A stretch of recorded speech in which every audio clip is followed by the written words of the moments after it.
My name's Roger Richards. I serve currently as a producer for a project that we're going to be introducing tonight. About 2 years ago, I heard the Blue Avian message for the first time, and it hit me directly in the heart. Anybody else have a similar experience? I think all of us are being brought together right now for various reasons, and the world is coming to a place where we're being brought up in a higher vibration. And Corey here, you know, you're at the front line of that, man. The front line of that. And he was tasked to bring the message of the Blue Avians to a larger audience. And it was probably about 4 months ago when he came to me with this idea for a comic book. How do you get this information to the people that are shut down, the people that are locked up? How many of you have family members that you would love to introduce this to, but have no way of doing that? When Corey said comic book at first, I kind of was like, what? And then I thought about it, and it makes sense, you know? Comic books have been used going back to World War II as far as a way of disseminating information. The images, the combination of simple text with images, it's very much like an infographic. It lands and it plants those seeds in the subconscious. Corey's been avid about trying to find a way that is an all ages, you know, platform for this message to go out. So as he talked with me more and more, this developed, and then lots of people started coming on board. We now have a very large team of creative individuals, and what we're going to play for you tonight is the launch of the trailer here for Sphere Being Alliance, Return of the Guardians. Welcome, everyone. Enjoy the evening.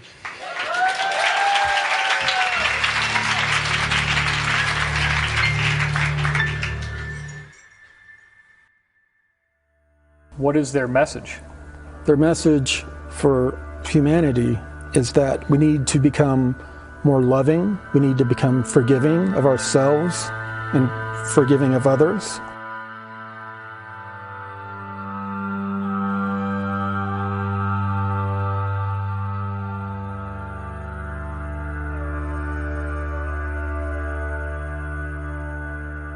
We need to focus on becoming more service to others on a daily basis. And we need to focus on raising our vibration and our consciousness.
Thank you.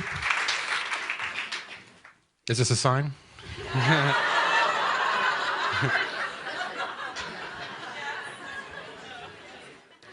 Well, thank you for joining me. I appreciate everyone that's live streaming at home joining me as well.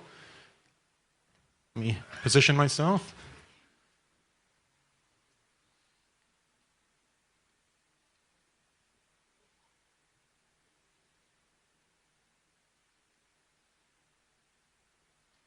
First of all, I want to thank Roger and Renee for putting all this together for me. It's outstanding.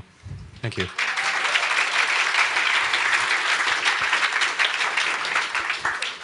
Most of you have heard my story, and I'm going to go over it again. So a lot of this you've already heard, but you have some eye candy to go with it this time. When I was about the age of 6, I was pulled into a program that we refer to as the MyLab program.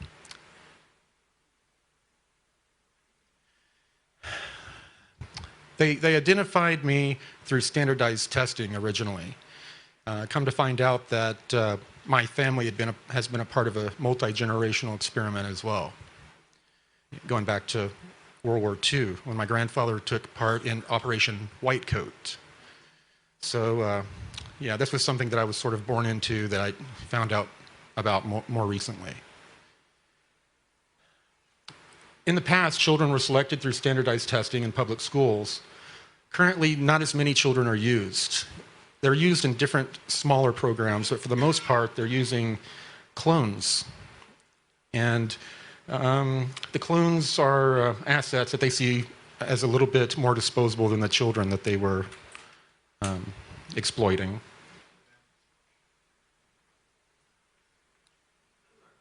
They used all types of very bizarre types of training, including sensory deprivation, putting you in deprivation chambers for hours and hours, and making you do visual exercises.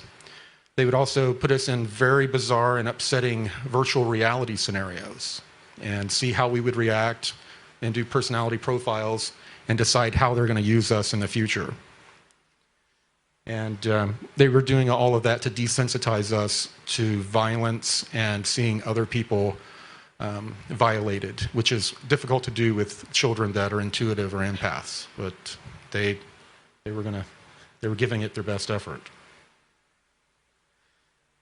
A lot of people hear the MK Ultra program and they like to lump everything under that. The MK Ultra program was a mind control. That's what the MK stood for.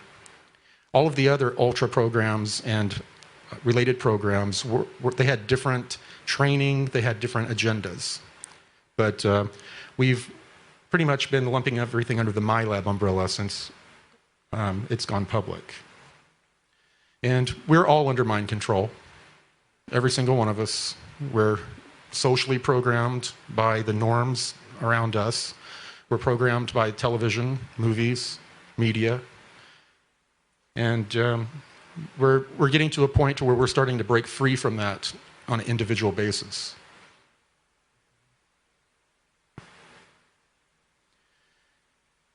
And we're utilizing our co-creative consciousness to overcome a lot of this mind control. The technology isn't working the way it used to because of the change in vibration and the raising of our consciousness. They've already lost.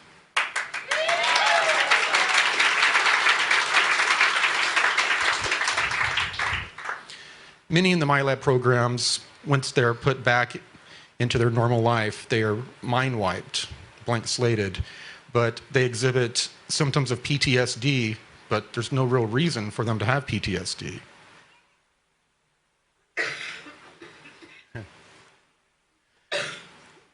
When I was first being picked up and taken to these MyLab type programs, I found myself being slowly introduced to non-terrestrials.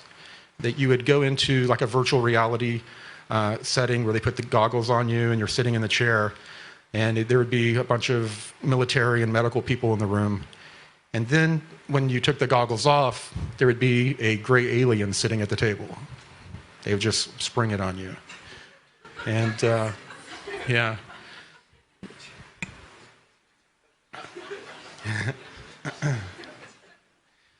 So they spent years acclimating people to being in the presence of non-terrestrials because no matter who you are, it's going to throw you off. We're genetically programmed to respond viscerally to the non-terrestrials. When I was almost 17, I was brought into the secret space program, which I'd been groomed for all throughout the MyLab program. They drafted me into Solar Warden. It was my Christmas break, 1986. My birthday's in 11 days. So it's February 22nd. And it was during the December, just before my 17th birthday, that they brought me in. They assigned me to a research vessel, and the captain did not want me on board.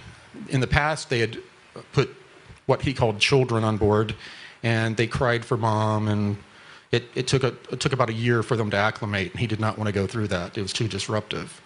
So instead, they sent me to the intruder, intercept, and interrogation program, where they would use intuitive empaths to interrogate non-terrestrials that they had caught in our solar system or on Earth.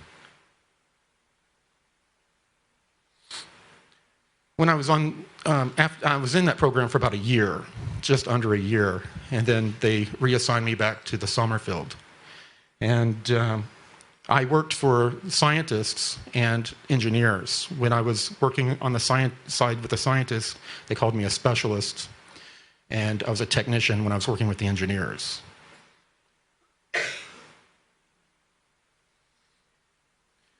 Who remembers me talking about the DART craft coming in my backyard to pick me up? Renee did a pretty close depiction right here. And it was the first time I'd been taken back to the LOC since I had been separated from the SSP program. Oh, there's the backyard. Now, in the beginning, my wife didn't know what to think when I was telling her that a spacecraft was picking me up in the backyard. And she went in the backyard a couple times and saw little triangular spots on, landing pad, landing gear divots. And one time she went out and she saw a pair of bare footprints walking out. They disappeared, and about 20 feet over, another pair of footprints coming back to the door. And that's when she started to, really start to believe that something bigger was going on.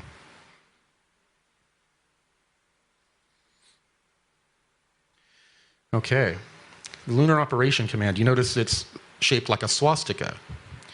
When I first went in around the 1987 period, when I saw it, it still looked like this.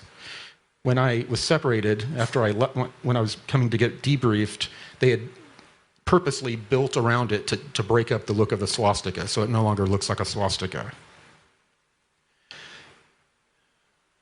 This was set up by the Germans, obviously, and it was the first human base on the moon that was allowed by the other groups. The moon is considered to be a neutral zone, and the territory is, you're not to encroach on the territory. So they finally got permission from one of the non-terrestrial groups to build in their area. There are at least 11 subsurface areas to this base. I was not privy to anything below the hangar area, which is about 3 or 4 floors down. All right, here we go. This is what I was excited to debut. This is the 3D rendering of the base and the DART craft coming in.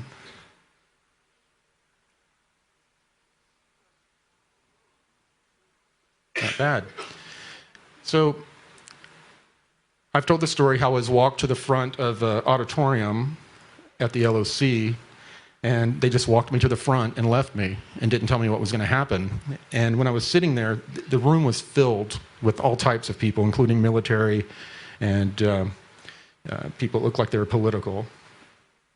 And the people in the front started heckling me. And in the middle of heckling me, everyone got real quiet, and you can see why. These two beings appeared behind me.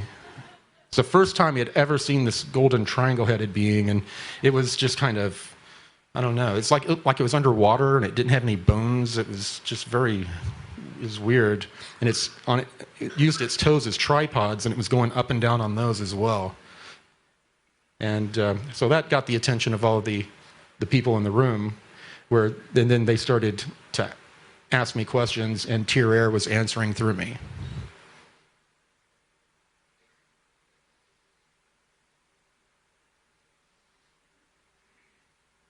the cabal, for the lack of a better word.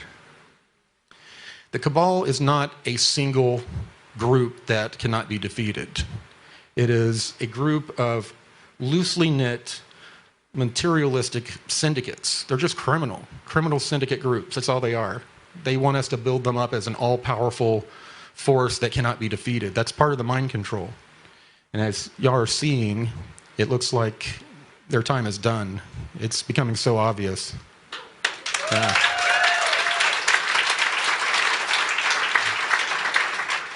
Some of the groups are real pragmatic, nuts and bolts, scientific, and they stick to that way of thinking. But others are very esoteric, very much into these different dark belief systems where, you know, they use sacrifice and all kinds of horrible things to try to boost their magic.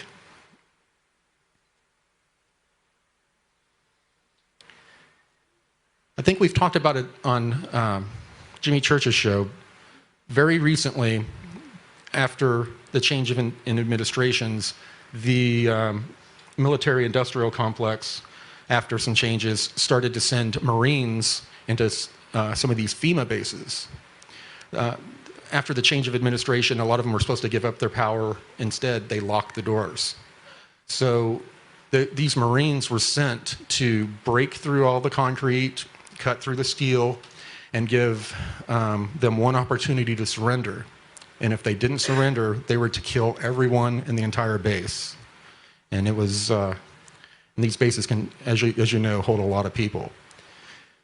These Marines they're special forces, and they were not briefed on anything non-terrestrial. They just thought they were going in to clean out a bunch of criminals. After they had breached the base, they found themselves face to face with reptilians doing battle with them.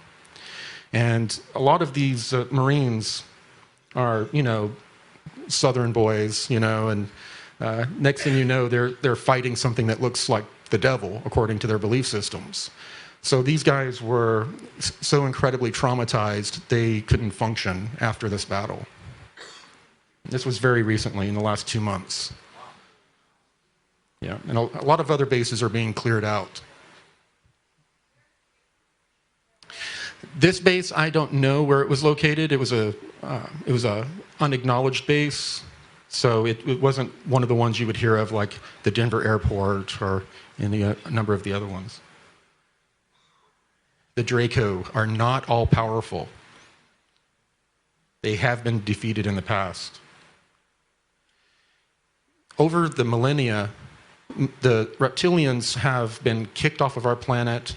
They come back during times of weakness, like after a cataclysm, which is what happened most recently about 12,800 years ago. We had a huge cataclysm which destroyed a civilization that you are familiar with, Atlantis.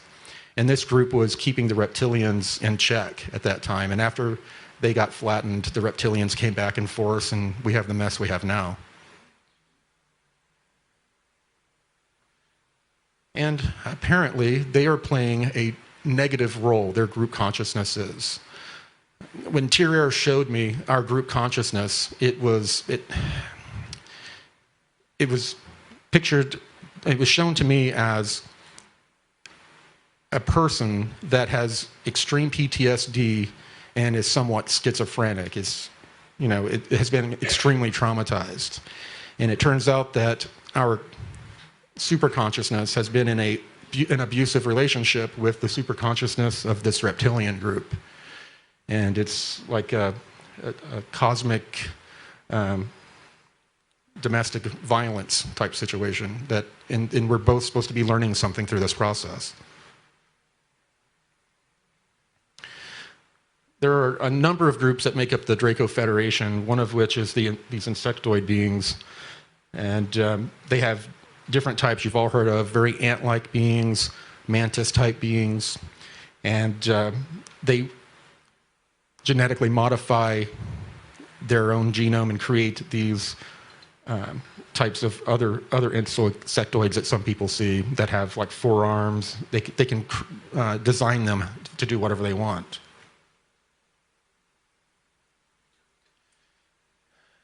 In the beginning, the ancient breakaway civilizations, they were kind of, it was just a concept. I was reading about it on the smart glass pads. And, I got the general information that they had been making contact with us for a long time. They had been helping us after cataclysms. And we were considered them, a lot of the people in the past considered them gods. In this case, the Mayan group, they are completely service to others. That is their mandate. Back when they were on Earth, they were not originally from here. They had been brought here from the Pleiades during a rough time in their star system, and their population grew to over 40 million people, and they disappeared because their group came back to get them and remove them from the planet. But they did leave a contingent behind that had underground bases and also have bases in the Kuiper Belt. So they've been here with us the whole time. I mentioned a little bit about the acclimation process of ET contact. We have a genetic or cellular memory going way back from these beings. We're socially programmed with a fight or flight response and genetically. The ETs, they're aware of this. Some of the negative ones will exploit us to get loose from us, and the negative ones will also appear to us as, I guess, beings of light to manipulate us. That's why, and I don't want to discourage people from continuing to do their spiritual path and to reach out for guides, but we do have to be careful and use a lot of wisdom when you're communicating, because these beings, they can present themselves as angels of light and give you great information, but just poison the well as they do. And it's happened quite a bit, and it confuses the people that are in real contact, and it confuses the information, which is the goal. So just be careful when you're reaching out. When you're fishing in the swamp, you can catch an alligator, and those aren't ones you want to catch. Well, we have all heard Mars is a dead planet, right? Well, it's not an uninhabited planet.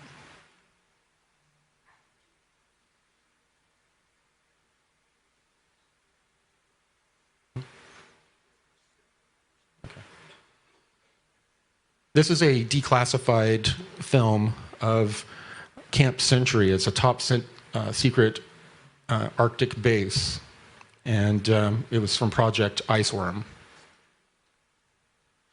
I'm showing this because not only have they been building bases in Antarctica like this since the 50s, but this is very similar to how they built bases on the Moon and Mars. They would tunnel out the ground, clear out the ground area like this, and then use mostly local materials, fabricated materials, to build inside. And then they would use nuclear power in the beginning. Then they graduated to where they were using thorium generators, and then now they have zero-point energy, so they don't have to have the more dangerous technologies. I'll let this play for a few minutes and chime in.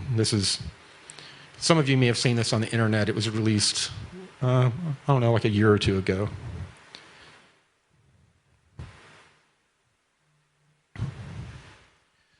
Now, they would ship, everything was prefabricated.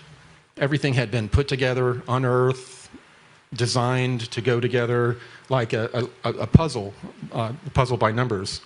And I helped actually to build out an outpost on Mars. And we used a lot of the local materials on the surface after they had built below ground, and it was very much like this. It was much lower tech than you would expect.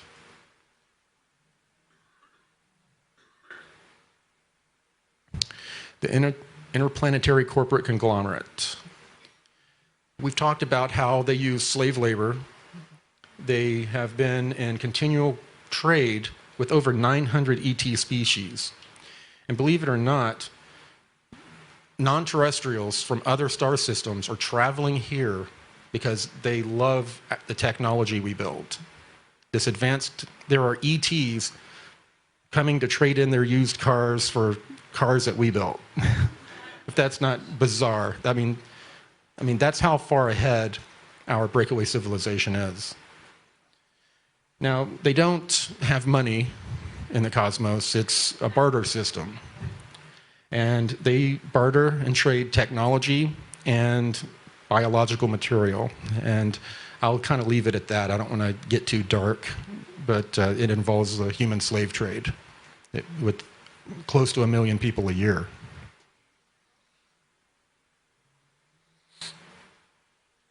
The inner Earth seems to be probably the most popular topic that I've talked about.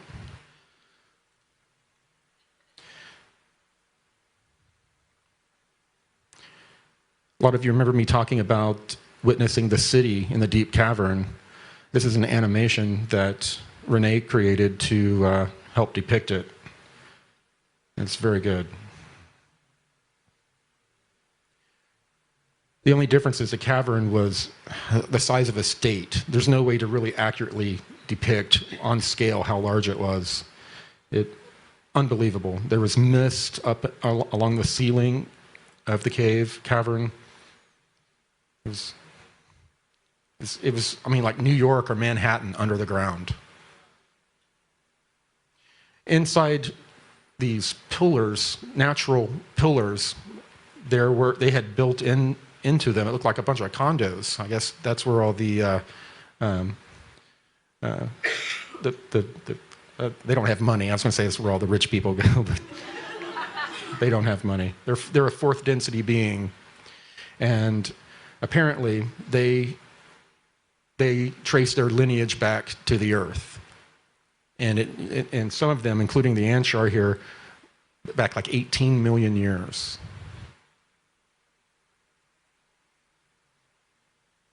Here's a new image of the Anshar Library in the Antarctica, the beginning of partial disclosure, which we want to avoid. Recently, I was brought down to the Anshar city. I was teleported and found myself in an area I hadn't been. It was a hangar bay that was full of these very large egg-shaped craft. And waiting there for me was Gonzalez, Kari, and two of the very quiet Asian-looking groups that have the crystal under their skin on their forehead. They all have a crystal implanted under their forehead. And they're very tall, they're very quiet, and they have a very, very strong presence. They don't have to talk.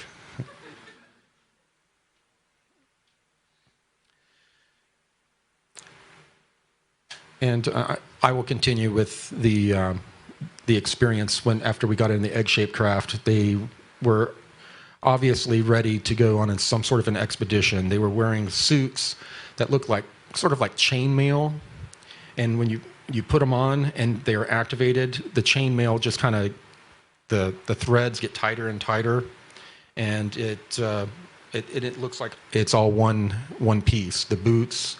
The helmet looked kind of like what people, what is it called? Fencers, the fencing helmet. It's not called a helmet, a mask. Yeah. In the 1938-39 Antarctic expedition, the Nazis discovered Atlantis, and they kept it quiet. They found what we are now calling pre-Adamite ruins. And this is a group that I showed the picture of that looks like, you know, the pharaohs. They have the very strange torsos. They have weird shaped, narrow ribs, real wide hips. It definitely don't look like they're from around here. The originals were 12 to 14 foot tall. extremely thin, very skinny. And when they found these bodies, they said it was obvious that they had not developed naturally on this planet. They had developed on a planet with much different barometric pressure and gravity. Since these ruins have been discovered, we've all seen on the news all the different bigwigs in the cabal that have been going down and visiting Antarctica for many different reasons. And it's basically turned into a cabal Disneyland.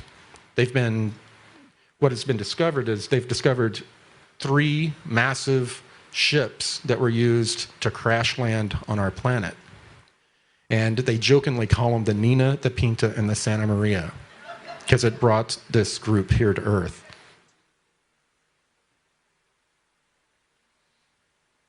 We flew right through the wall and then popped out in a ice cavern similar to where I had been taken before.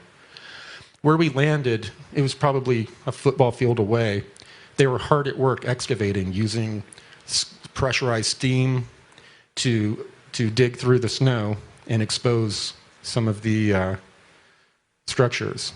There were all types of bodies that were laying out from these pre-Adamites and their genetic experiments. There was even one, it was a male about close to 5 foot tall, shorter, and he was in the fetal position, and he had a tail. So this group, they were very big into genetic experiments, and from what we found there, it had gotten completely out of control. The bodies were not, how you picture the caveman just frozen and then you chip him out and reanimate him. They were in terrible shape. Their bodies were all contorted, arms wrapped around their bodies a few times like they had just been hit by something like, a deluge of water, which froze instantly.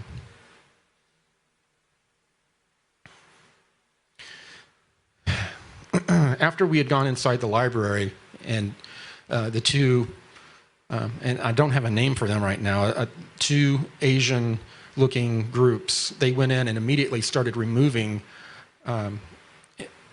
in the snowbank, there was obviously a corner of a building sticking out, and the suits we were wearing allowed us to walk right through the wall. And then we were inside this library that was full of all types of scrolls, bound books, and they walked right to one tray and they opened up a folding box and started loading it with these metal scrolls. And I saw one of the metal scrolls that had popped open, and they looked like laser etching on them, and they were strange looking characters. And to this, I don't know why they removed them, but they obviously did not want these pre-Adamites getting access to this information. The pre-Adamites, when this deluge happened, everyone on the main continent, they were wiped out. All of the enclaves across the planet survived, and all they had with them was a technology that they had brought with them and the knowledge to engineer. So they were in survival mode.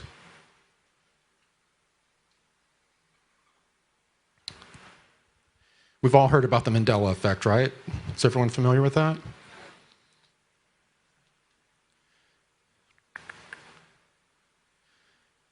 The Mandela effect is just one component of this ascension that we're looking forward to. Our co-creative consciousness is interacting with time, space, and matter. And we are co-creating what we're experiencing. And we have the power to co-create a positive temporal reality or a negative one. It just depends on where we feel like we need to be as a collective. Now, time is elastic, just like space is. And all of these paradoxes we had created by traveling back in time, we were trying to fix by going back, and we're just making it worse. Then all of a sudden, we started realizing, and then it was confirmed from a non-terrestrial race, that these timelines were snapping back together So, we didn't need to try to fix it. There was some sort of there's something intelligent about the way the universe was working. And it baffles a lot of the scientists, but it doesn't baffle this group.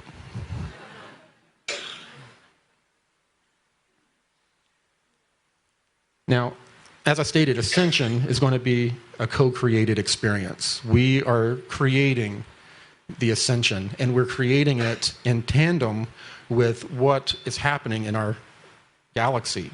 There are energetic changes going on that are undeniable, and we have to either acclimate to them or they're going to tear us apart.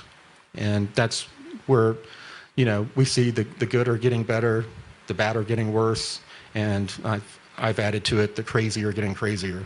They can't handle the energies. No one can.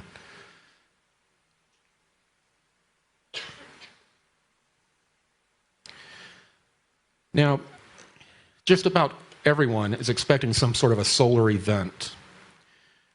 And the information goes everything from a complete 360-degree full circumference mass coronal ejection that they believe is going to happen. And when that happens, the sun will appear to go dark for a number of days before it pops back into equilibrium and comes back alive. And in that moment, they expect there to be a number of flashes. And a lot of this is feedback through the cosmic web from other star systems. As the energies are hitting them, these cosmic energies that are causing all this change, it feeds back from star to star. And depending on where you are in the cosmic web, you're going to have this ascension event or event that helps us go through a massive genetic and consciousness change. What Thierry has explained to me is that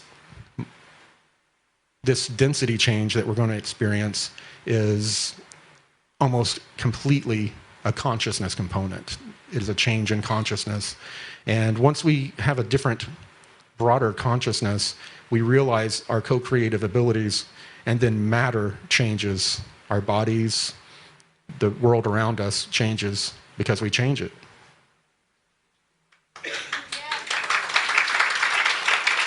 And that's it. Yes, Linda?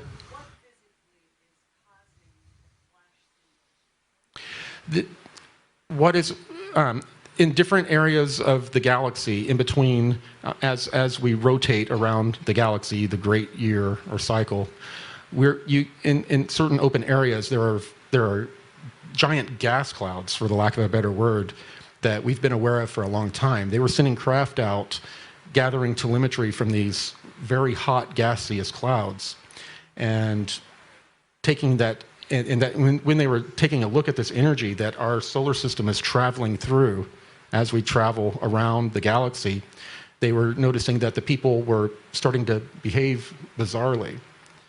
So they reproduced that energy in a controlled environment, and they found out that if negative people started to have sort of a breakdown, they were having mental and emotional breakdowns. And people that were positively oriented were starting to bliss out.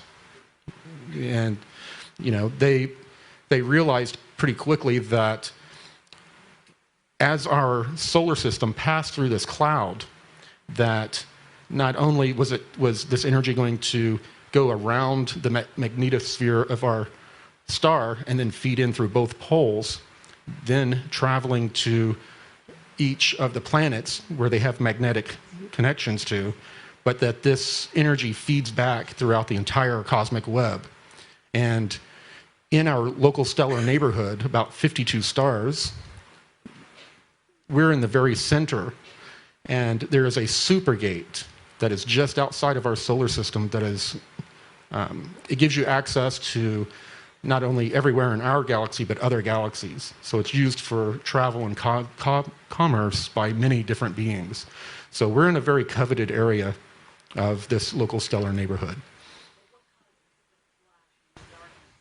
It's the feedback from within the cosmic web, which I'd have to give more information. I've talked about it on Cosmic Disclosure about how There is an electric connection between each star as they're traveling, as it's spinning around the galaxy.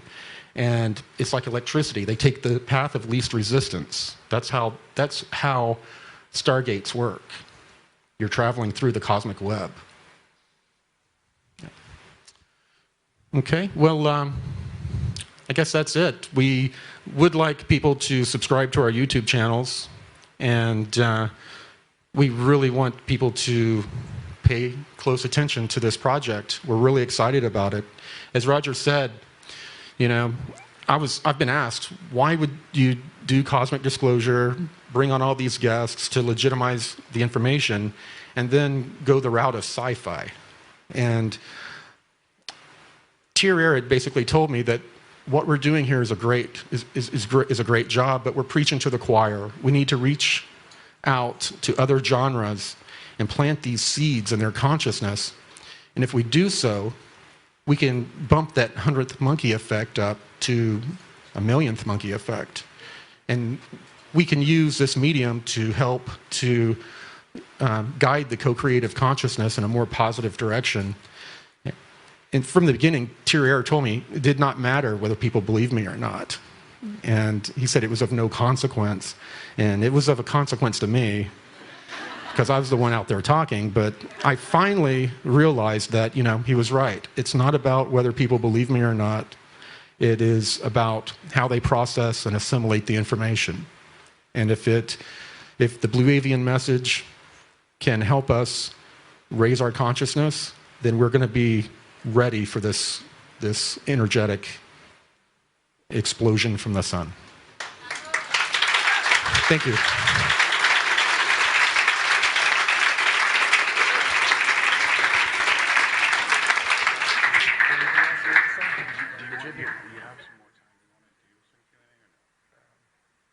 Yeah. Okay. Invite Linda up here. You want to invite Linda up here? No, let's do a Q&A. Okay. We got a little bit of time. Does anyone want to do a Q&A? Yeah. Do we have another mic? Awesome. You point me where? Yeah, how do we do this? I guess raise your hand and Renee will, he'll pick whoever he wants. Yes. I'm wondering about, since the frequency's gone to 36 hertz, the Schumann resonance, it's getting very fast. We're going very fast through this process, and I'm wondering, what do you think? You think that the ascension event will come before the full disclosure? It's possible, because it just jumped from 2015 was 16 hertz. Before that, it was all along they've been measuring at 7.8 hertz. Right, right. Yeah, and there has been a lot of scientists will disagree that there's a change in the Schumann resonance. They play with the numbers a lot, just like they do with earthquakes. But yes, the frequency of our entire solar system is changing, and we have to have the ability to change along with it. That's why we're seeing a lot of people having a lot of triggering and mental issues and emotional issues right now. You know, we're being forced to deal with our karma and all the things. And you may notice all the things that you'd buried a long time ago, have they started popping up out of the blue, and you're being forced to deal with them? Well, there's a reason for that. All of the emotion tied to those experiences, those emotions have density. They're tangible, and they're a part of you. These energies, as they're passing through us, when they hit those things we haven't dealt with, those energetic anchors, they hold us back. We can't progress until we start to deal with ourselves. We have to follow the message. You don't have to change your religion, your belief system. All you have to do is, you know, start trying to forgive others. If you don't forgive others, they have the same power over you now as they did when they traumatized you. You have to forgive yourself for what you've done. And you have to focus daily on being more service to others, become more loving. And it really helps if you do get on a high vibration diet, because that is going to help you deal with these energies and be a lot in a more positive way.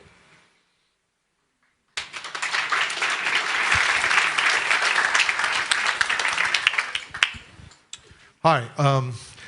I'm a little curious about the jobs that you were given when you entered this program.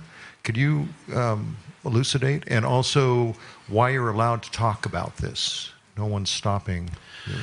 Well, as it turns out, there's sort of a disclosure war going on. There are factions of the Air Force that have been working with, like the NSA, DIA, and some other military intelligence groups, and they have a space program that they've been promised is going to be, made public very soon, and they're excited about it. This is a program that I used to call a lower secret space program. It's lower technology, and they're told that they're the top of the pyramid, there's nothing above them, and they believe it. And if you tell them otherwise, they're ready to fight you. Now, the Navy also has a much more advanced program. There's a lot of competition between the Navy and the Air Force in space. Right now, the Navy, a faction of the Navy, has wanted all of this to come out. Are y'all familiar with William Tompkins? Yes, what he's been doing has been sanctioned by a certain group within the Navy, Naval Intelligence. And that group is a part of the alliance and a part of the group that had been encouraging me to bring information forth that was much more detailed and had talked a lot more about what was really going on out there than even the people in these Air Force programs knew about.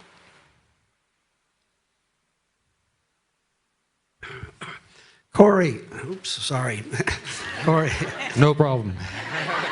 Yeah, I came up with this question a year ago, but after today, I think I know your answer. But basically, are you optimistic about the eternal struggle between good and evil for the positive outcome?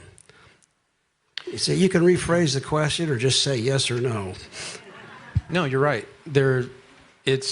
We're seeing it all around us. The energetic changes, they're causing the evil people to become more evil, which they expose themselves. They can't control their behavior. So they expose themselves, and as we're becoming, the good people are becoming more awake, we're getting to the point where we're not going to take it anymore. And, it's time that we get out and start demanding answers, demanding the full truth. When they come out with these partial disclosure narratives, we need to be in their face and saying, what about this? What about this? And make it impossible for them to draw out over 50 or 100 years this partial disclosure narrative that they're planning on doing, which is they're going to tell us, we found Atlantis. It's amazing. And that's going to blow everybody's minds as it is. A good portion of the planet thinks that the planet's only 7,000 years old. So, it's going to blow their paradigms immediately. Now, and then after that, they're going to reveal this Air Force, DIA, NSA program that they have two barely more advanced than the ISS. They have two bases up that they made out of repurposed rocket stages as they were launching rockets into space, the lower programs. And they're going to reveal this, and they're going to say, oh, by the way, not only do we have this secret space program, but we've discovered these weird ruins on other planets. That blows our minds again. What they've been doing in Antarctica is since, for the last almost 14, almost 15 years, they've had very prestigious professors, archaeologists coming down and helping them document it. They've been videoing it, documenting the whole process. except they're going to give us a sanitized version to where it's only humans. They're removing from the one site that they've been filming, they've removed all the pre-Adamite bodies and the hybrids and just left the ancient humans that were working with this pre-Adamite group. And then later on, they're going to discover these ships and these pre-Adamite beings. And what the cabal groups had planned on doing is then saying, oh yeah, we knew about this the whole time. We're related to them. We're their bloodline. And therefore you should worship us and make us, your leaders of the planet. And we're not going to let that happen. I don't see how it's possible, but all of these groups have agreed that is the narrative, that is what they're going to push. Corey, I'd like to know what your knowledge is on the medical field of the titanium and implants that are being put in people for mind control. I haven't heard that specifically, but they use all sorts of methods like that. They use, vaccinations for viruses that go around, like the flu vaccine. Right. I used to work at a pharmaceutical company that produces a large number of those vaccines. And I did computer support, and I was talking to the bioengineers, and I asked them, do you take these shots? And they're like, oh no, I would never give my family these shots.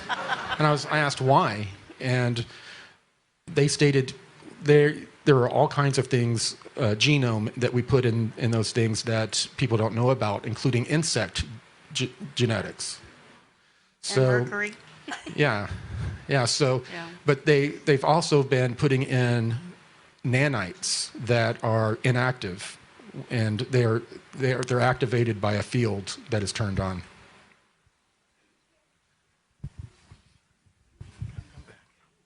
Hi, Corey. My question is about the ascension, and it relates to the Law of One, which you've recently been reading. How does the density relate to the rest of us who haven't read that and what we call dimensional rising? Is there a correlation between the two, or are they just kind of two separate things? Yeah, those terms get exchanged quite a bit. The way Thierry and Kari had both explained densities to me is that each density is just a different consciousness frequency. You know how a lot of people think that, if there's a fourth or fifth density being in the room, we would be like, where are they? Mm-hmm. No, if you think about it, you have bacteria, plants, animals, you got, first, second density beings that we can touch, we can interact with. Some of them can make us sick. So it works the same way going up the rung, up the ladder. These beings are physical, but they've obtained such a higher level of consciousness above ours that at that point, they have almost full use of their co-creative consciousness and their abilities to manipulate matter and time and space. Therefore, they are able to teleport and do things that seem magical to us. Does that seem more to be the physical abilities? Because when we raise in dimension, what I've heard about that is becoming more service to others and not having any of the lower density or lower dimensional polarities and so forth. Does that also come into play with this? At a certain point, there are positive, negative duality within the densities going up, I believe, to fifth. I'm still learning a lot of that. And, a lot of this stuff, we're trying to figure things out. We're all picking up pieces off the ground, little pieces, and then grinding them together into this lens that we use to process all information. So that's where distortions come in. And all of us have distortions. And when we do get full disclosure, we're all going to be in for a shock. We're all going to have to shift our paradigm and our belief systems to the new reality.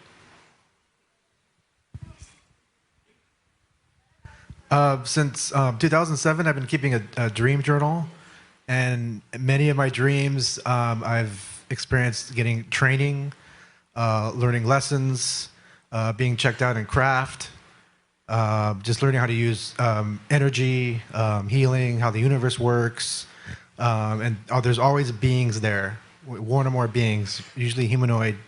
Usually you don't see them, but I know that they're there.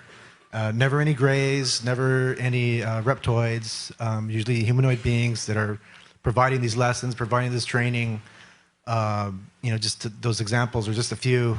So I wondered if there's anybody else or you have come across that, and are they doing that? Yes, there is a large confederation of benevolent beings that are trying to influence us. I've been getting so many communications from people, doctors, lawyers, attorneys that do not follow this field. They have an experience where they see a blue sphere. They Google and they find my information and they contact me to start asking me questions. What is happening is that there are so many of you out there. I'd say just about every one of you sitting down here. You're not from here. Most of you are not from here.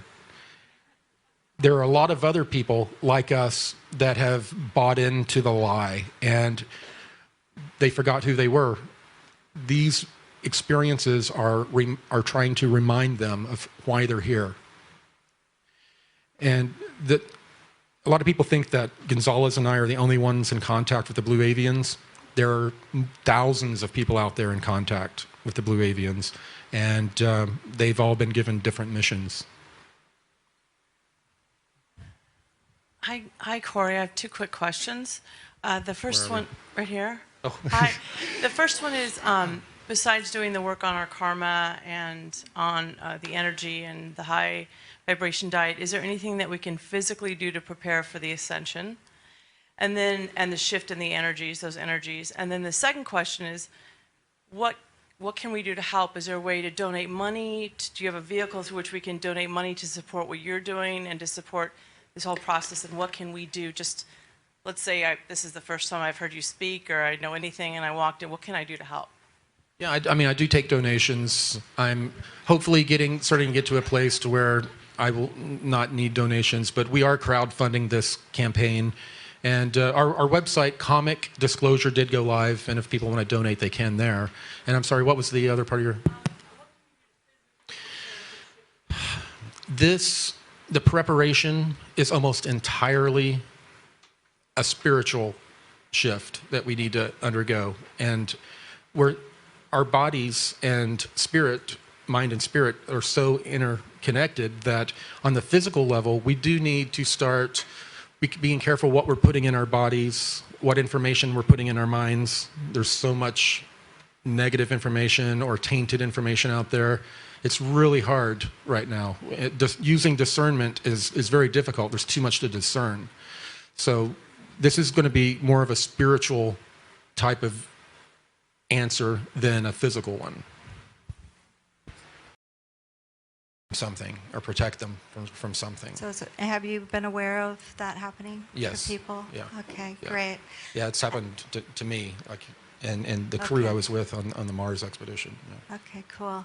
And then anything you can comment, because a lot of people are coming unglued out there, and it seems like, is the media lying, or is it really true exposure of these people? Well, there's so much propaganda from every side, every side, even the alliance. There's a lot of propaganda with them, and the current president. I don't like to say Trump because so many people get triggered. The current president, even though he's really perplexing me on what he's doing with the environmental stuff and all of that, he was and is backed by this alliance that is trying to bring about disclosure and get rid of this syndicate that's been running the West.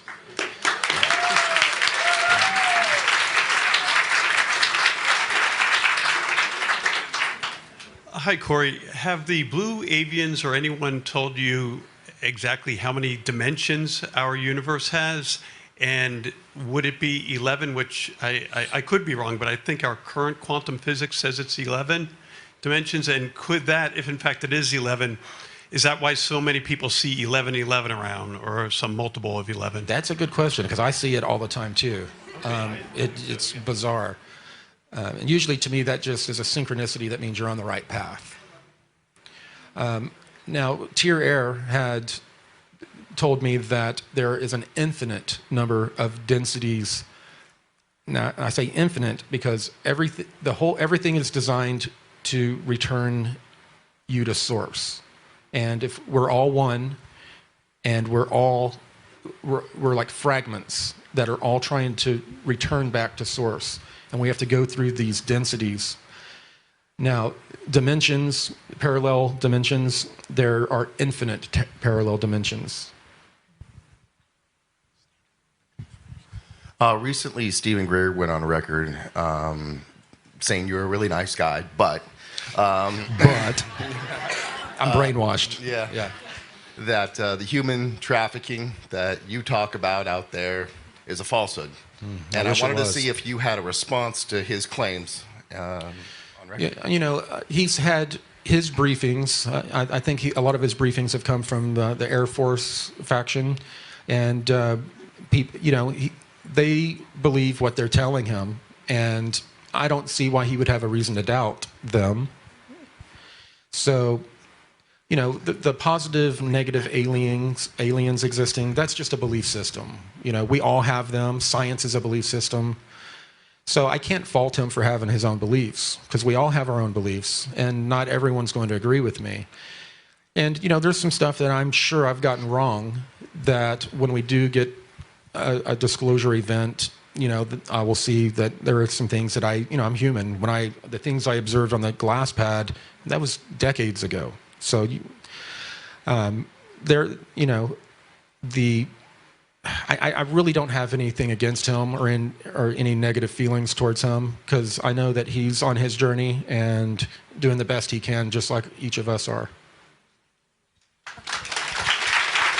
Hi, Corey. I want to say thank you for everything you've done and for risking your life to bring this forward. Thank you. Hello.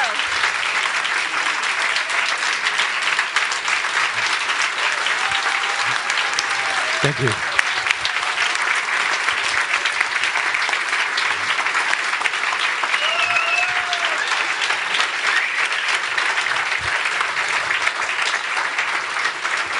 Thank you.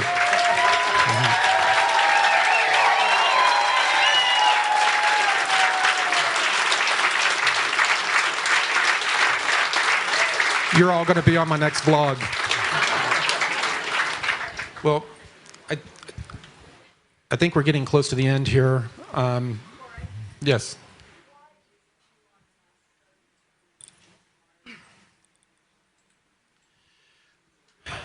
By 2026. The question Linda asked was, why is Elon Musk so determined to get to Mars by 2026? There is a time window that it's between 2018 and 2024 that these different syndicate groups have used probable future technologies, Plano classical physics on the mechanics of our solar system when they were going to reach this the most energetic part of this cloud, and that's when they're expecting this flash and these events to occur, is in that time window. A lot of the elites are pumping money into finding a way to get off the planet and to put colonies on other planets for a continuity of species in case something happens to the Earth. And a lot of them believe that they have different beliefs about what's going to occur when the solar flash happens. Some of them believe it's just going to knock out electronics for a little while. It's going to be like the year 2000, the Y2K thing. It's not going to be that big of a deal. Others believe we're going to get hit by a giant mass coronal ejection and burn everything up.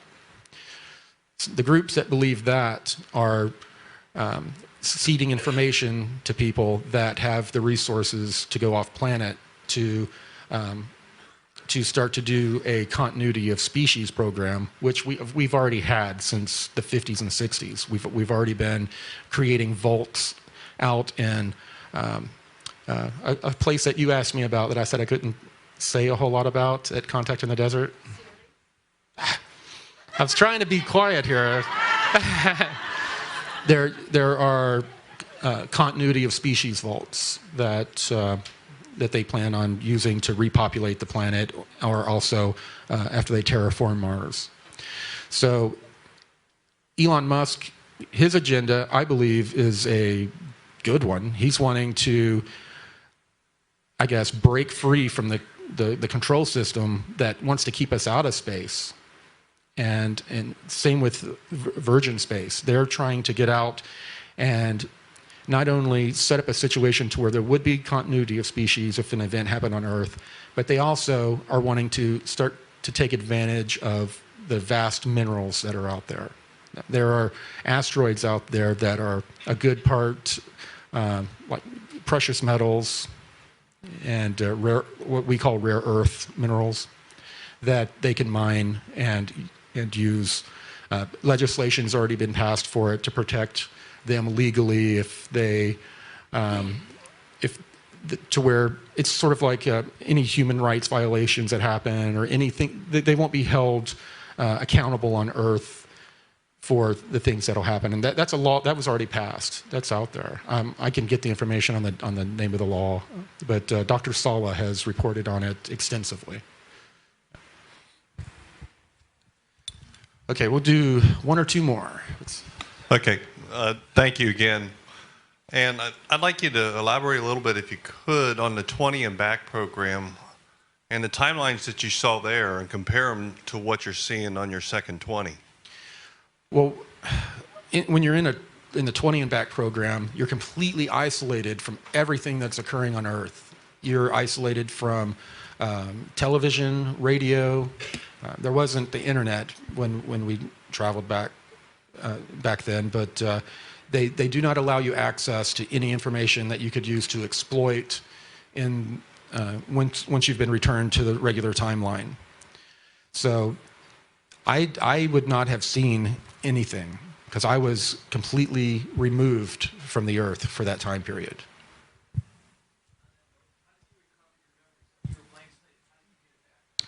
Well, back in the day, they used to use mainly a chemical type of blank slating. It was a chemical. They used chemicals and then hypnosis, and program you with screen memories, which are the hardest things to shake loose. 3 to 5% of the people that they blank slate, the memories come back. And these are usually the intuitive empaths or the highly sensitives. So what occurs is that you have this physical hard drive here. Well, what you're experiencing is not only stored right here, otherwise you wouldn't have memory of past lives. What occurs is that you have all this information up in the cloud virtually. And people that are intuitive empaths or highly sensitives, they have more of a connection to their higher self. And it's almost like if you have a hard drive die on you in a data center, or something happens to where the information is removed from the hard drive, it just backs up or downloads from the cloud or the backup. And this is a process that happens, it happens in trickles, and then it just hits you all at once. And most of it hit me within 2 weeks of coming back. It started to hit me. Then I had a lot of the screen memories that, originally my memory of when I was taken from my house to enter the program was that I was teleported through some sort of Stargate out of my room. After all of the screen memories had been broken through, I remembered I got up, walked out of my house to the front, got in a white van, and they drove me to Carswell Air Force Base. So they're brilliant in how they do this brainwashing and blank slating, and they're diabolical. I can't hear.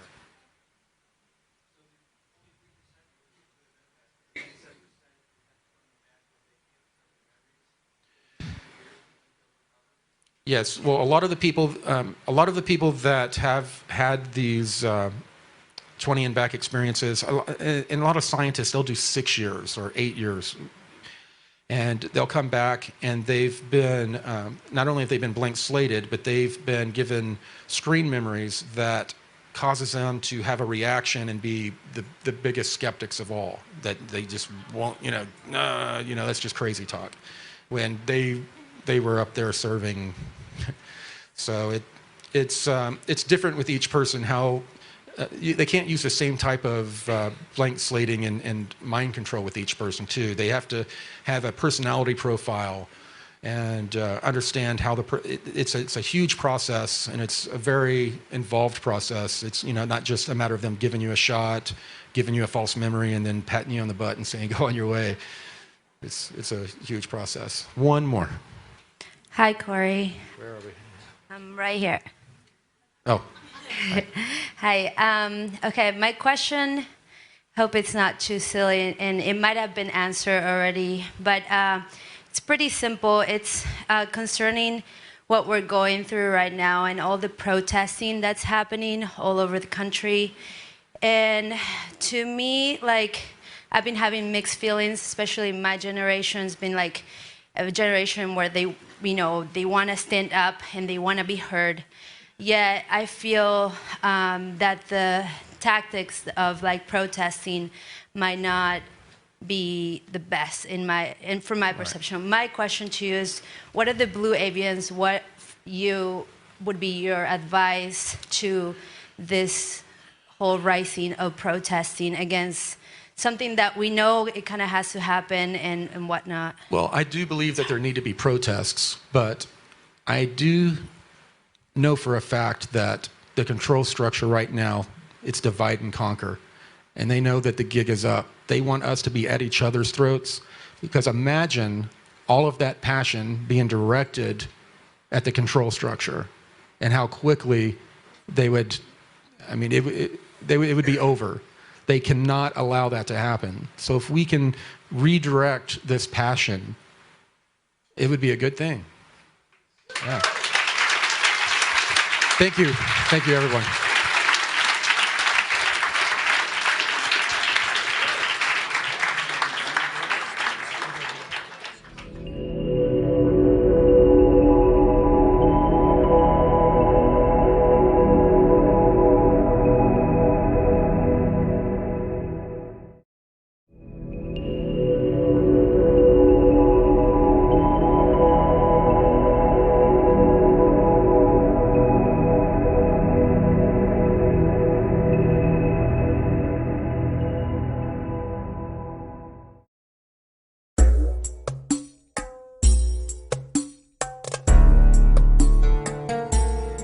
What is the inner earth?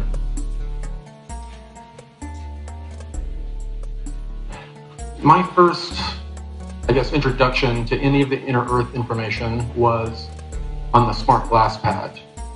And for those of you who don't watch the show, it was a plexiglass-like pad that if you found it on the ground, you would think it was unremarkable. But there was a bioneural interface component that worked with it, where it would show you what you wanted by thinking it, and would show you in your language, and you would get three-dimensional displays off of it. It was like a dumb terminal that connected to a database of all of this information. And we had two different databases. One of them was one that was owned by a non-terrestrial group that we're working with. I'm not exactly sure which group it was. I'm fairly certain it was the Nordics. And then we have the database that you connect to that is just the military information, nothing off-world, other than what we've gleaned on our own.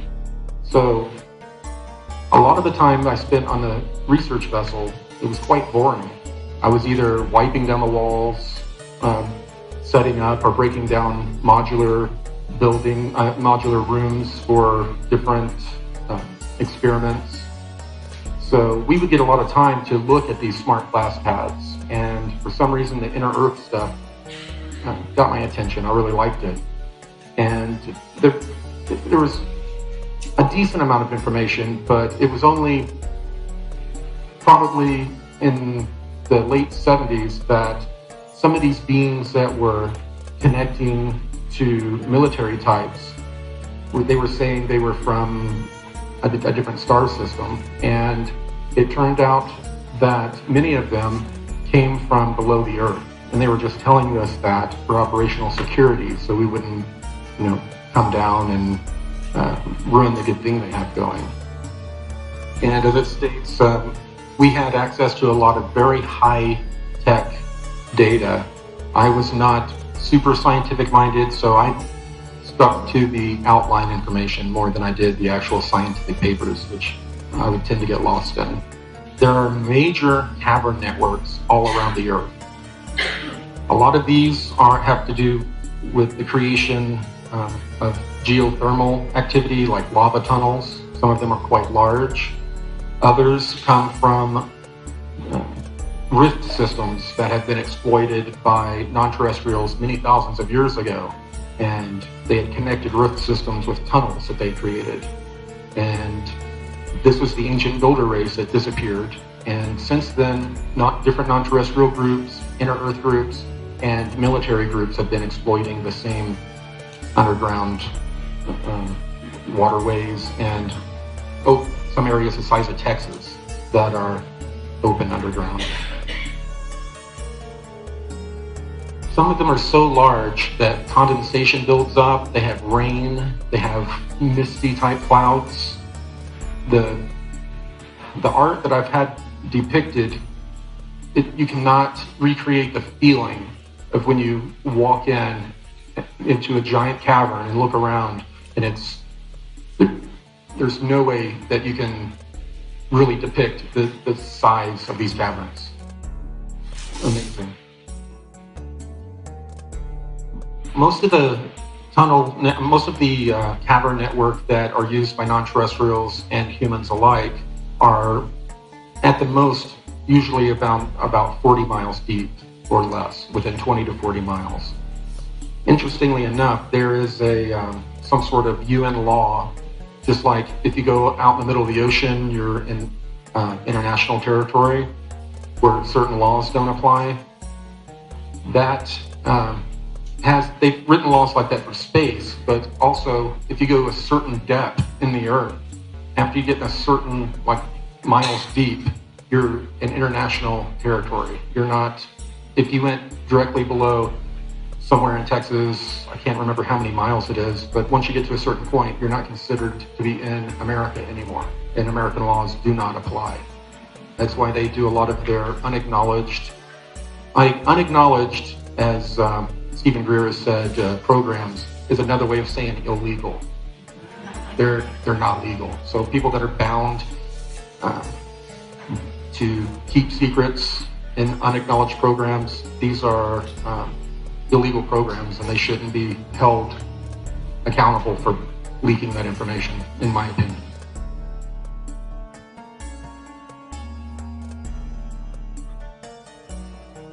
Interestingly enough, it turns out that humans on the surface have sought refuge in the inner Earth many times in our history. Some of the documentation that I saw on the smart glass pad and imagery that was shown were sort of ancient Aztec looking structures that had been abandoned long ago that were inside these caverns, not super deep, fairly close to the surface, where it was obvious that thousands of people had lived there for a protracted amount of time, most likely to allow the surface to return to normal. And what I later found out was that different inner Earth groups, different non-terrestrial groups, were rescuing groups of people on the surface and bringing them under. And it was part of this grand genetic experiment. There were over 22 different genetic experiments going on the planet. So they are protecting their experiment, their investment. It's kind of like doing an emergency backup so that they don't have to start over again. They found a lot of interesting life below ground.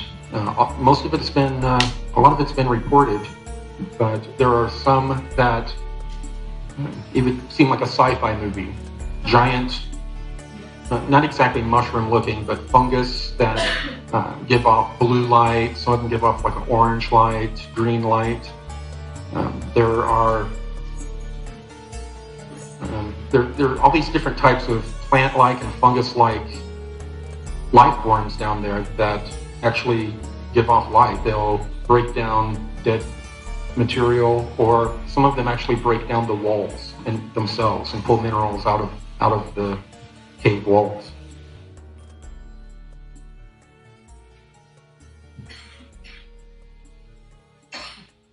Now, what was really interesting in some of the imagery, there were huge cavern areas where it looked almost like a greenish sky. But what it turns out is that all along the ceiling was this lichen-type matted material that was absorbing the rock, it turning as a waste material, putting out bioluminescent light. And it wasn't enough to where you could see super well, but it was almost like wearing a pair of the goggles that the military used for starlight amplification.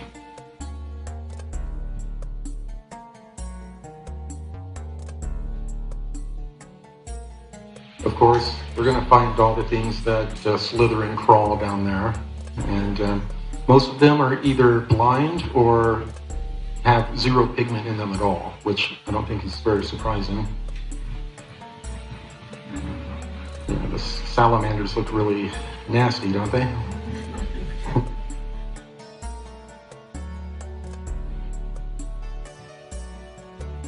So we have, a lot of different types of life, plant life, that is very interesting. But of course, then we start moving up to things that think and eat and breathe the way we do. On Cosmic Disclosure, I talked about this first being that they would see a lot. They had red reflective eyes, large eyes, very pale, human. They're obviously a human group that had come down during one of these cataclysms and never left, and then started to adapt. Supposedly they're very stealthy. You're very rarely going to see one. You might hear them, and if you catch them with your light, you're going to catch a very large pink-red iris on them. But for the most part, they're hard to catch. Unfortunately, in the military expeditions, when they would go down, they would want a closer look at a specimen. They would terminate it and then get a closer look. And unfortunately, the ones that I saw had been shot and were being videoed as they were being pointed at, the ribs, and they were showing, unemotionally just showing the being they just shot.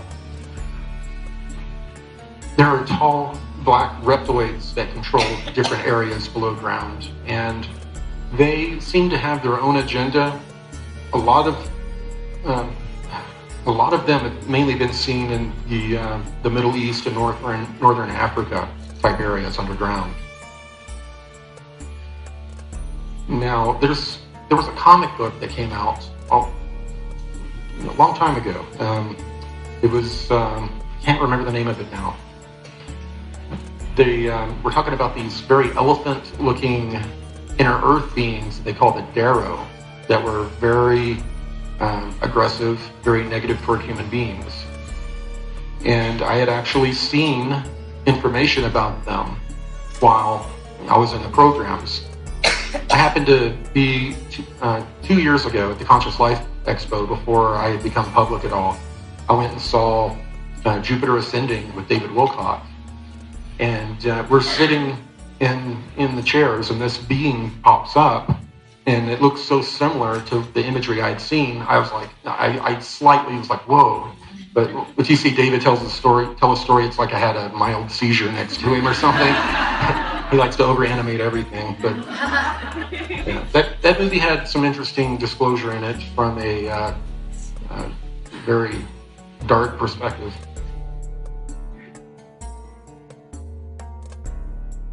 So what is the Hollow Earth? This is a story that's been around for a long time. It's not new by any means. What was often believed was that we had a center sun. The inside of the crust was hollow, and on the inside there were just people, sailing around and living just mirror to us on the other side. Well, it turns out that there are large enough areas to where I could see where people could get that idea, that they think it's just one giant empty area, but it's a honeycomb. It's the honeycomb Earth. From centrifugal forces, heating and cooling, the convection of the Earth, over time, it's created this entire zone that are porous, like a honeycomb. And a lot of them connect with each other through rift systems, which I mentioned earlier. And ancient aliens have carved out those areas and made them to where you can transnavigate the planet. So there are underground lakes, oceans, rivers, and a vast amount of water that is locked up in in rocks that is crystallized. And recently, it's been scientifically announced that locked up in the rocks below ground is way more water than we have in our oceans. There's plenty of water down there, and a lot of it is very mineral rich, as you would imagine. These underground rivers it's pretty amazing how we have submarines that are navigating these underground rivers. Could you imagine being the Lewis and Clark that discovered and mapped out those areas? I'm sure there's plenty of information about people lost, some harrowing experiences doing that. The legend of Agartha, it really became popular during the 1930s and 40s. The Germans loved it, I guess that area of Europe. And they didn't think of it as a fanciful story. They believed it to be fact.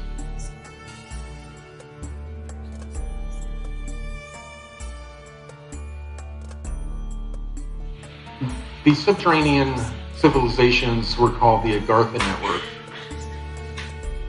And many times, as I mentioned earlier, these subterranean groups, they would come up and masquerade as gods or angels.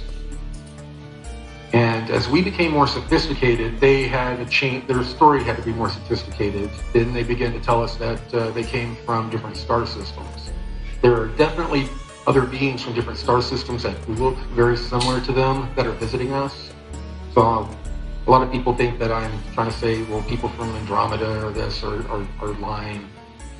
We just know that they were lying to humanity about where they were from, because they were worried that if we found out where they were, we would come down and invade, which I can't disagree with.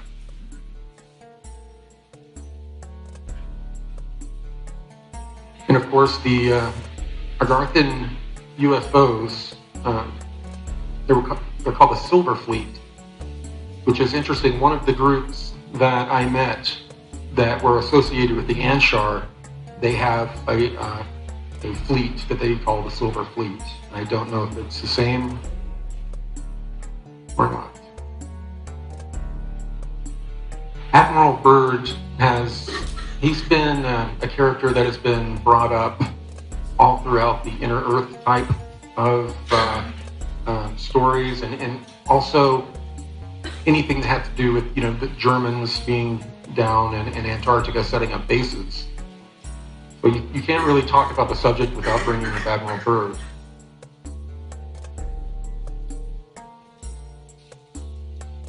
A diary came out at one point, and there's a lot of controversy on whether it's true or not. You have people that are ready to do battle with you either way. So I do know that in the programs that they stated that that part of his information was not accurate. That he had an actual diary that talked about, well, that should come out someday, and after full disclosure, that talked about moment to moment everything that occurred on this trip down during Operation High Jump. But according to, and it's interesting that in recent excavations, I'm getting ahead of myself, that they're finding prehistoric animals down in Antarctica. Because in this book, he is stating that they started to see mastodon and woolly mammoth type beings. So there has to be some sort of truth or information seated in this diary that is giving us some information that we should pay attention to, at least.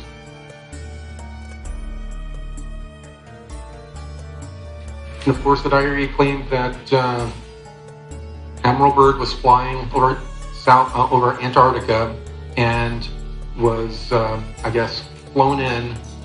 Next to him, he was given a escort flight by a UFO. They landed him in a green area, free of ice, and he was then introduced to these tall, blonde, Nordic-looking beings that had Germanic-type accents. And he visited with them a while. They talked about how warlike we are, which that seems to be the common theme with every group that's talking to us. And then he was escorted back to meet up with his fleet.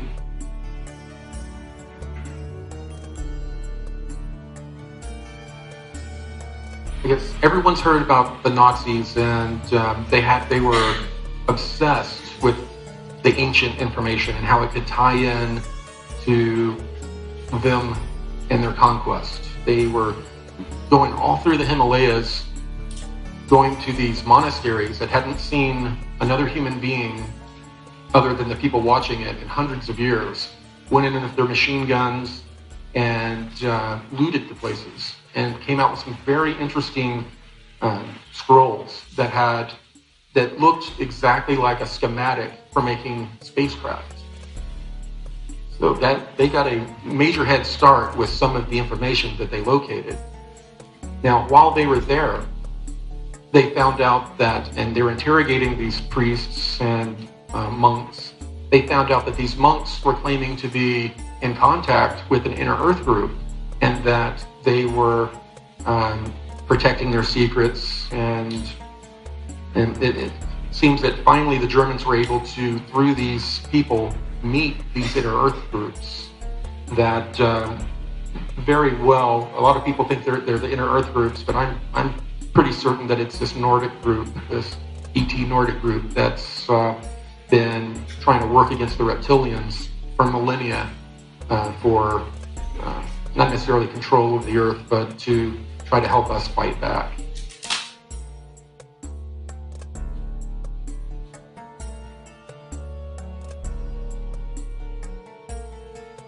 So this is when the Germans really started to meet with this inner Earth group, or this Agarthan group. It was right around the same time that they also started to meet with the reptilians. And the reptilians were happier to give them more militaristic type of information and provide a place for them in Antarctica to move as the war winded down.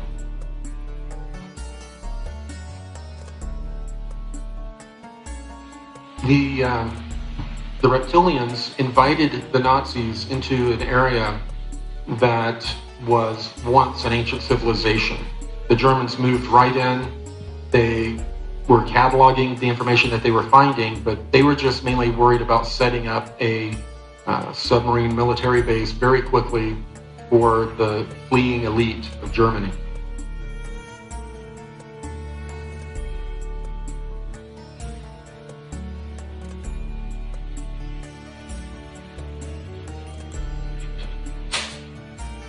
This is the Mayan group.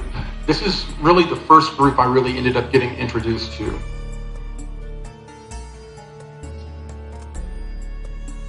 They fly in large cylindrical vessels that were pretty much carved out of the inside of a mountain or deep in the earth and teleported out into space. So if you were in one walking around, it does not look that technological. You see stone walls, you feel like you're in a cave. And then every once in a while you'll see something strange, like something floating off the ground, kind of slowly turning, that has symbols on it that obviously looks technological.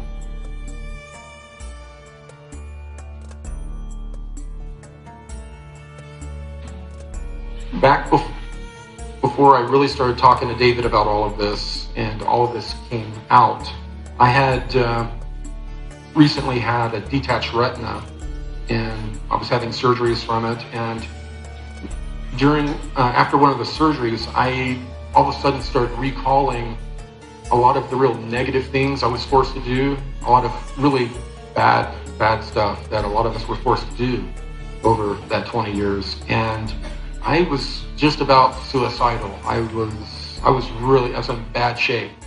My wife was extremely worried about me.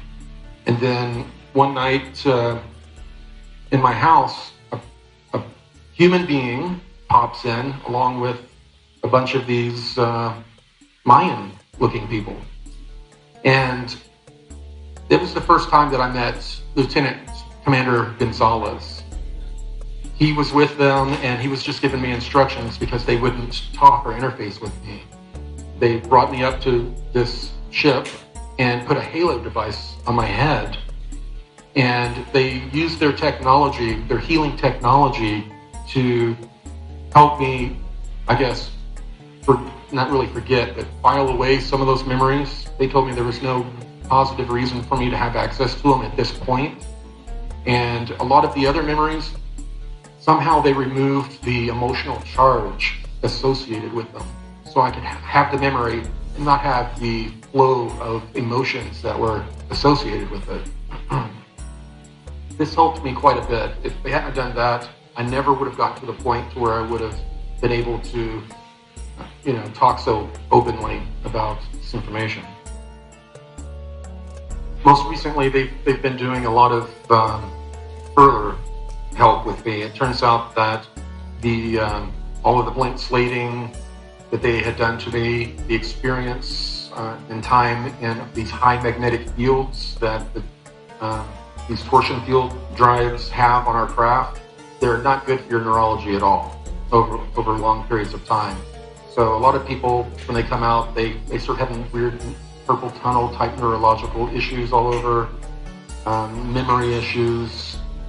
And I've been having a lot of those issues, and they've been helping me what little they can, because a lot of it has to do with if they don't want to, I guess, reactivate memories and emotions that they helped help me with earlier. So I'm going through that with them, and Gonzalez uses this, looks like a black cue ball. He walks up and he just scans my forehead and will scan me up and down with it.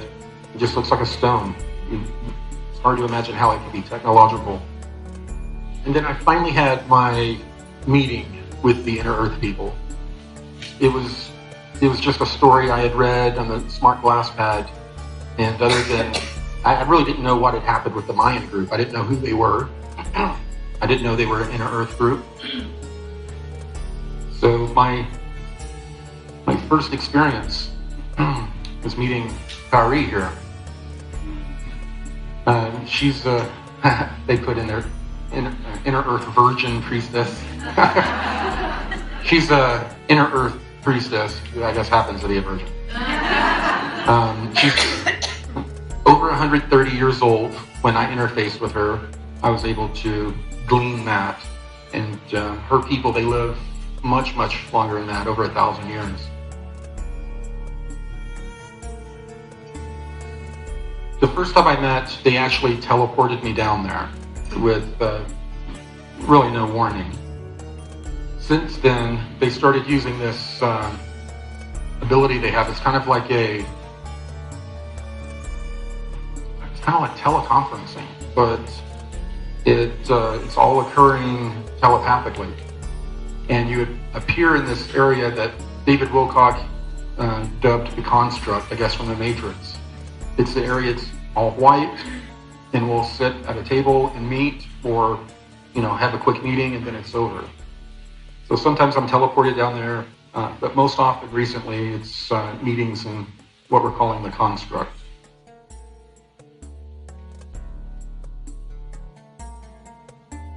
I met 7 different groups when I was down the first time, and the fact that these 7 groups were coming together was unprecedented. They don't normally associate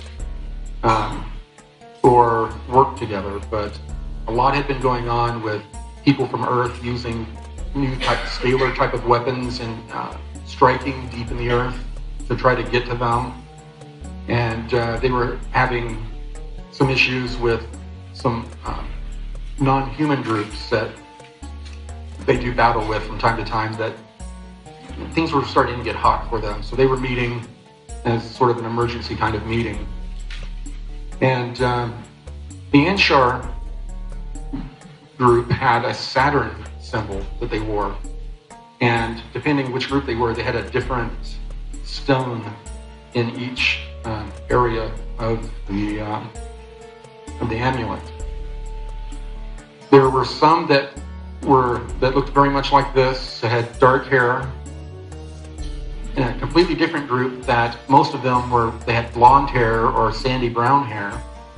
And then the third group that Kari came from, that they were almost albino, completely white hair, and they had blue eyes, and they were all very pale. And their eyes are just barely larger than us. Every once in a while you see a person that has just very large eyes and they get your attention. I mean, it's only that mild of a difference. This group here, a lot of, since I've announced them and talked about them, a lot of people have had negative energy feelings from them. This group is mostly based, believe it or not, on Venus. And they have enclaves here on Earth as well, but they're sort of militaristic, and they're very serious about guarding the treasures on Venus. So that's what they do. But the other inner Earth groups seem to also, I wouldn't say didn't like them, but they didn't really seem to trust them. Kind of kept an eye on them. And then we had a very Asian-looking group. Now, a lot of people, they've seen on the internet this mission that supposedly happened to where they went to the moon, found a craft, and then found beings in stasis inside of them. And one of them they dubbed the Mona Lisa. She had a bump here on her forehead, and a lot of people are thinking that they could be from the same group. And I don't know, she'd been in space and in stasis, if that was real, for a long time. They look a little bit different than that. They had a very strong Asian look to them. And there was another group that had, it's kind of like how under your skin you see your vein, the blue vein. All of their skin was that exact same color. And they had more of a, kind of a look from what they were from India or that area.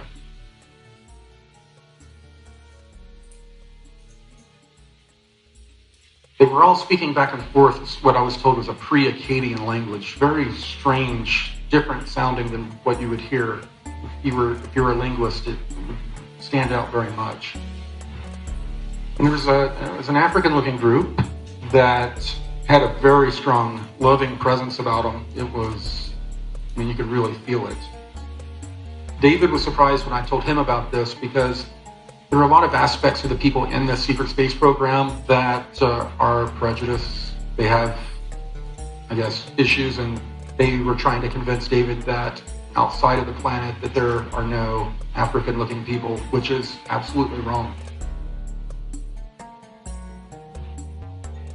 And this is the Anshar group that I've gotten to know the best.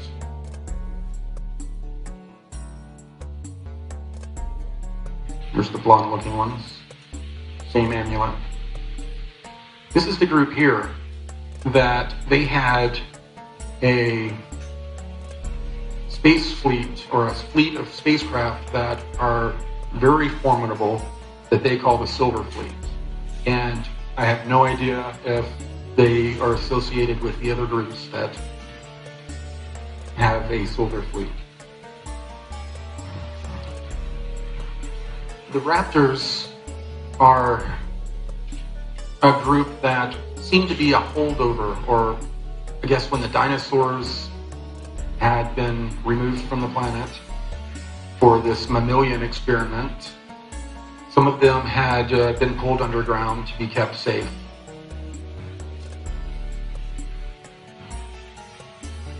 They're a remnant of the dinosaurs. They're proto-warm-blooded, and they look and move more like a bird than you would think of a reptile or a dinosaur. Real jerky, quick movements. Very fast. They're very fast. And most of them have some sort of feathers on them, like a plume, that are colorful.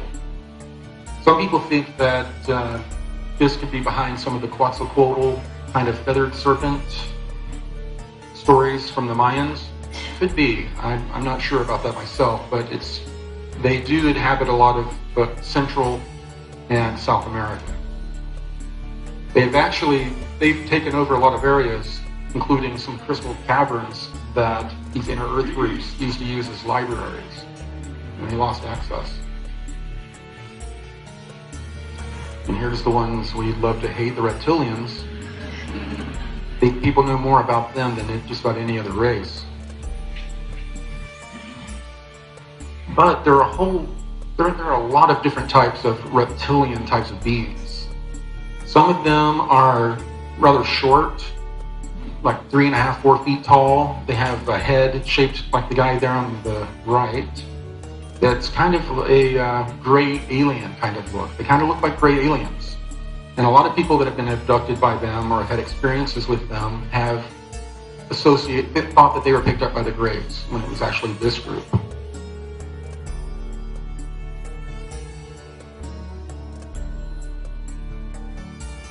And of course, we have the tall, white reptilians that are the royalty.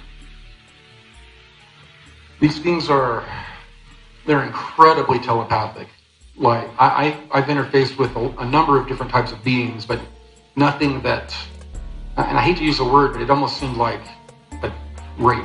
They grab your mind, they force you to experience what they want you to experience, and it's a humiliating experience, and it drains you. A lot of these other beings, they are very give and take in their communications with you, and don't just take you over. A lot of these reptilian groups, they run joint bases with modern humans, and we've been working alongside with them for at least, the Americans, at least since the 50s, when, after Operation Paperclip, allowed the Germans to infiltrate the military-industrial complex and pretty much take it over.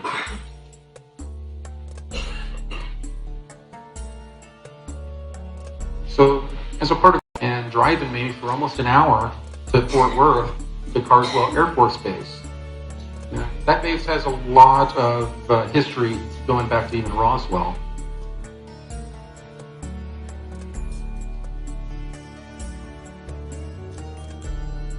And of course, I would be taken with other kids. We would meet them. We would drive onto the base into a kind of a carpool area that was a hangar for just cars. We would get out, walk down a hall a little ways, and then take a large elevator deep into the ground, where we would come out, and there would be more hallways with a guy in front of the intersection of the hallways and the elevator at a little card table that was checking IDs and making sure you were supposed to be there.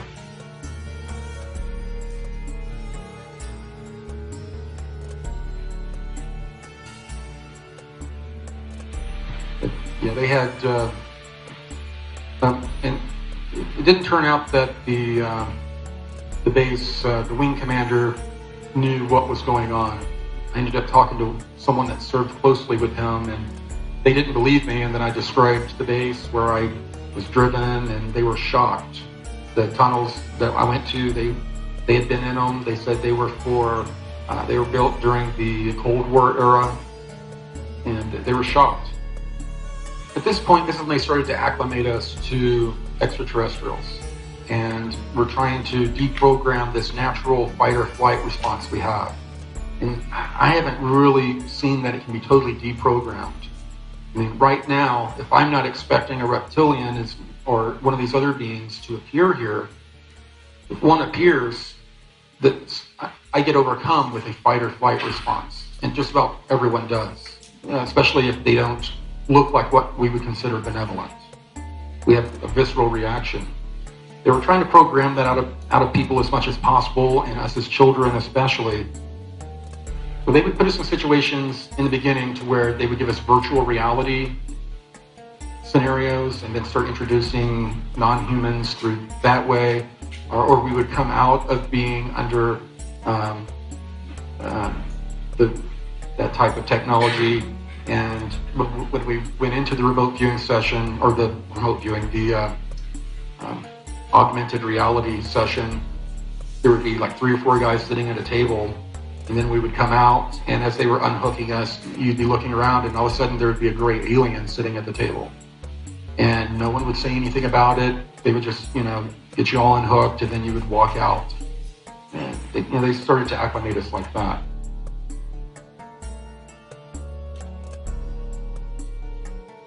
Now, with this technology, it was virtual reality, but they were sending things to you bioneurally. There's a place in your back where all the nerves cross, kind of like where the 2 little dents are in your back. And they have these 2 nodes that stick out. You lay against it, and they stick against your back, and it will send data to and from your nervous system through those areas. So they could also, kind of like, I guess, in The Matrix, give you a college education or teach you about a certain technology very quickly using this technology, as well as use it to train you and profile you to see how you will react under different circumstances. They would use a lot of trauma-based testing in those scenarios, a lot of times just to see how we would react, how much better of a personality profile they could draw up for us to use that information to know how to use us in the future.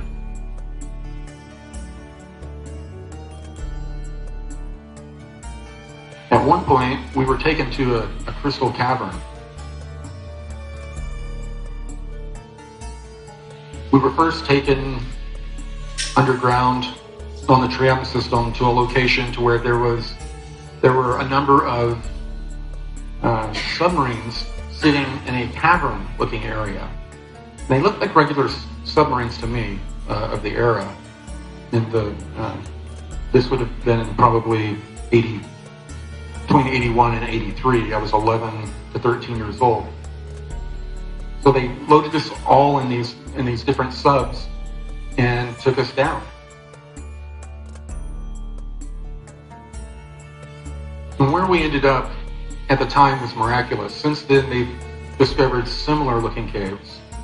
This one in Mexico, where these are huge crystals that have formed over millions of years, that it was about 140 degrees where we went, and they had us hooked up to instruments that monitored our health for several different reasons, as well as they had cameras. They had all types of different equipment in the room that were doing some sort of, they were measuring, trying to measure something, like electrically. And I told the story in the Cosmic Disclosure about how they wanted us to try to interface or psychically connect with the crystals, that they warned us not to physically touch the crystals because the crystals could harm us or we could harm the crystals, that we were just to reach out to them. And when I did so, I started to see this pink kind of aura around the crystal, and I got a download. I really couldn't, it was just too much information for me to try to do a little stop in time to look at the picture. But when we were recently going over this information for the graphic novel, I remembered kind of off, not really in the middle of all of this, but kind of back, was a very tall being in a similar suit we were in. And I could just see this part of their eyes, but between the top of their lip and their forehead. And they had very large, pale blue eyes, and their skin was alabaster white. Interesting. I think some of the work that I'm doing with Gonzalez with my memory and trying to fix some of the neurological issues, it's starting to trigger information that for some reason they didn't want me to have. It was beautiful. They were beautiful. And, we were told that these crystals they had a life force to them. And basically when we interfaced with them, we connected with them and were downloading information like a USB drive. And later the information was, I guess, downloaded out of us.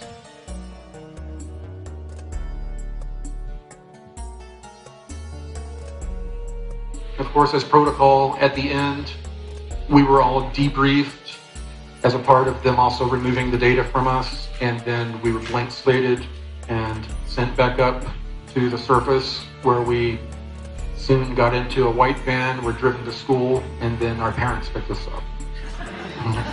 And we were usually given a memory of going on a field trip to a museum or to see a show or something like that.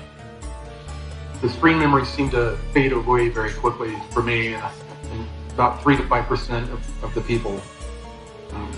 For some reason, about 3 to 5% of the people they use these technologies on, they're just unsuccessful, at least for very long. The way I've explained it is that,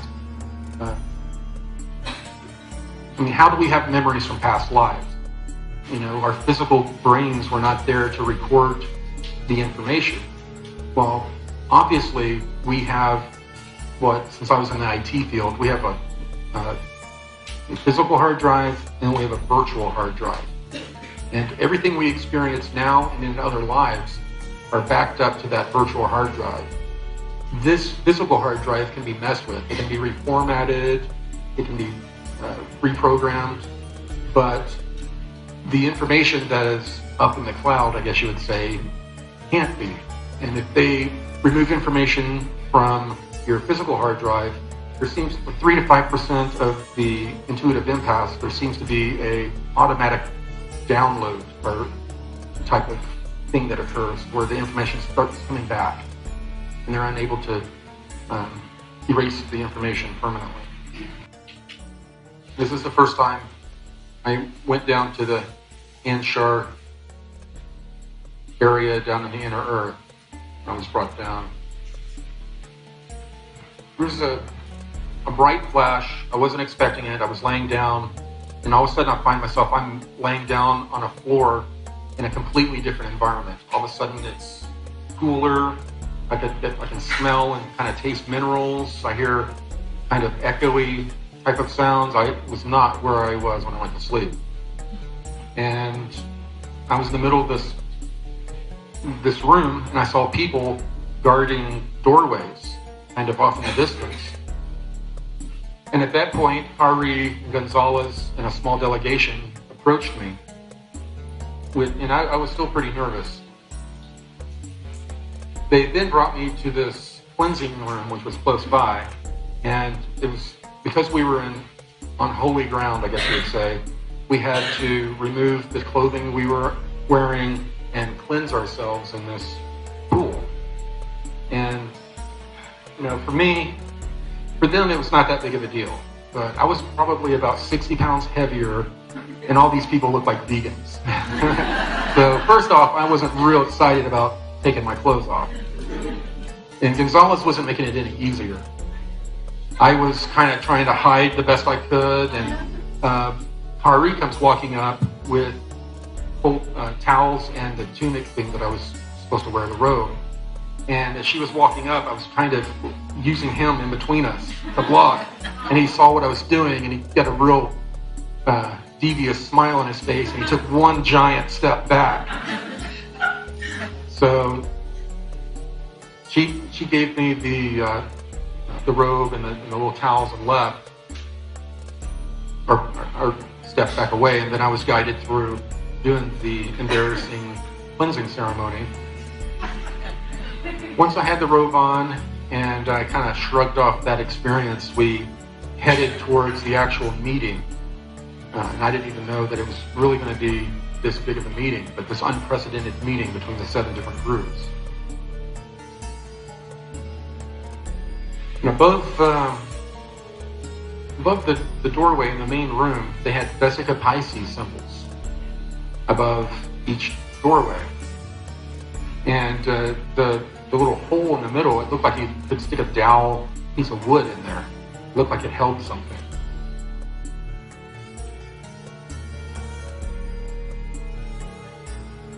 One of the symbols I saw a few times was there was a large gold star, and next to it a smaller red star, both of them with 8 points.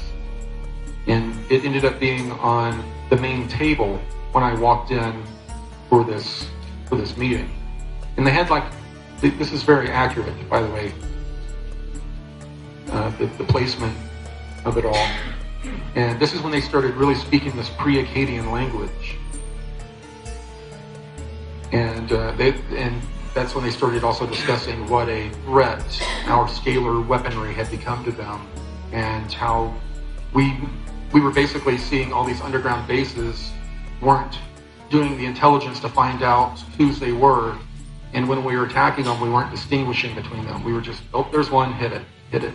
And it was causing them a lot of problems.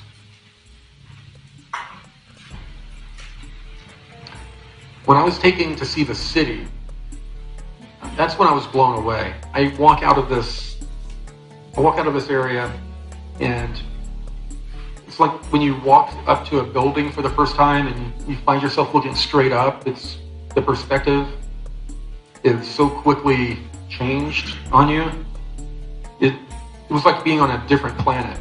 There were some of these natural pillars that were in between the ceiling and the floor. And remember how big these pillars would have to be. You could fit Texas inside of this cavern. And there were lights, windows and lights, and looked like balconies all up and down this giant pillar. There were all of these craft that were flying around overhead as well, and they were just disappearing into the side of a wall as if they were just dematerializing and passing straight through.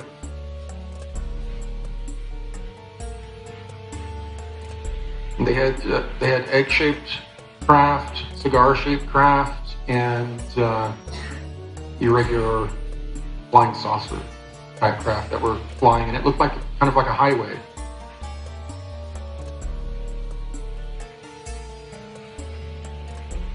What was interesting were the giant buildings that just like domes of light. I didn't get close enough to see what they were, but they were very large, about the size of like a football stadium. They were very large. Later, I got to see this very similar type of scene. I was flown in one of the egg-shaped craft over the city and through the wall on a recent expedition. Well, what do the Anshar eat?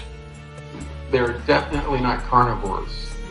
They very much into eating vegetables and fruit that are grown in a certain way, a very high vibratory way. It's interesting how important that is to them, having high vibratory food. When Thierry told me that was a very important part of this journey that most of us leave off. We'll work on the, somewhat on the physical part, but we'll work on the spiritual part. We don't realize that we hit a glass ceiling until we can get our physical bodies on the right vibration for what we're putting in it. This was a huge area. I mean, these crops were enough. I mean, they could feed millions of people.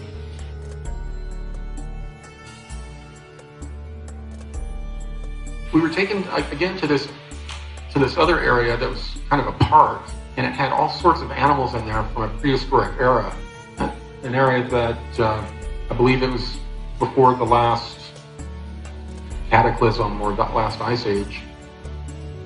You could hear the animals in the background.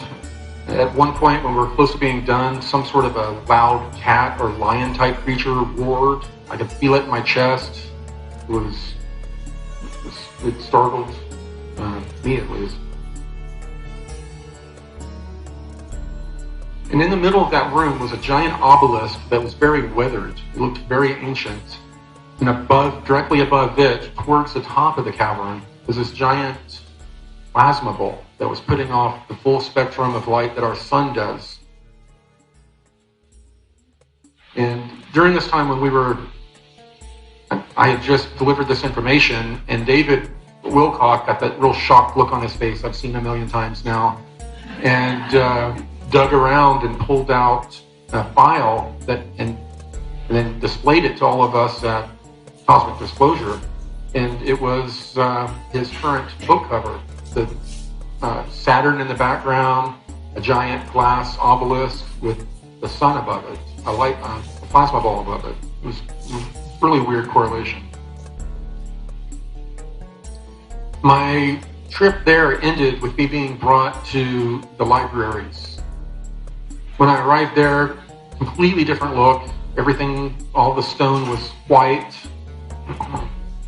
and polished marble. And when I first arrived, there was a large, skinny gold arm sticking out of the ceiling holding a crystal ball. And when I told David this, he remembered a story about a pyramid that was found in Bimini underwater, and there was a hand holding a crystal, and the guy pried it out. I guess that reminded him of that story. Now, when we walked through the library, we would see these very old rolled up scrolls. We were seeing tablets and different weird looking books that were bound by like plant material and leather, all the way up to the end where I was seeing books that you could have ordered off of Amazon.com a week before. They had the ISBN numbers on them. It was amazing. So they keep abreast of all of everything. They have full access to the internet. It was down there that Ari was telling me that there's a lot of information that has been out there, and a lot of it about the Anunnaki and all of that is fairly accurate, but that the information very early on had been co-opted by this, Illuminati type faction that wanted to make their religion our religion, so they tried to skew some of the information. Apparently, to these raptor type beings, they had lost access to one of their crystal caverns that had a lot of information that was very important to them, and they wanted access to that information. And Kari had heard that as a adolescent, I had been brought down there to interface with the crystals. That was one of the big reasons they wanted to interface with me, is to try to see what kind of information they were able to glean. They had one of these old crystals, and they had it in this chamber that they were trying to regrow it somehow.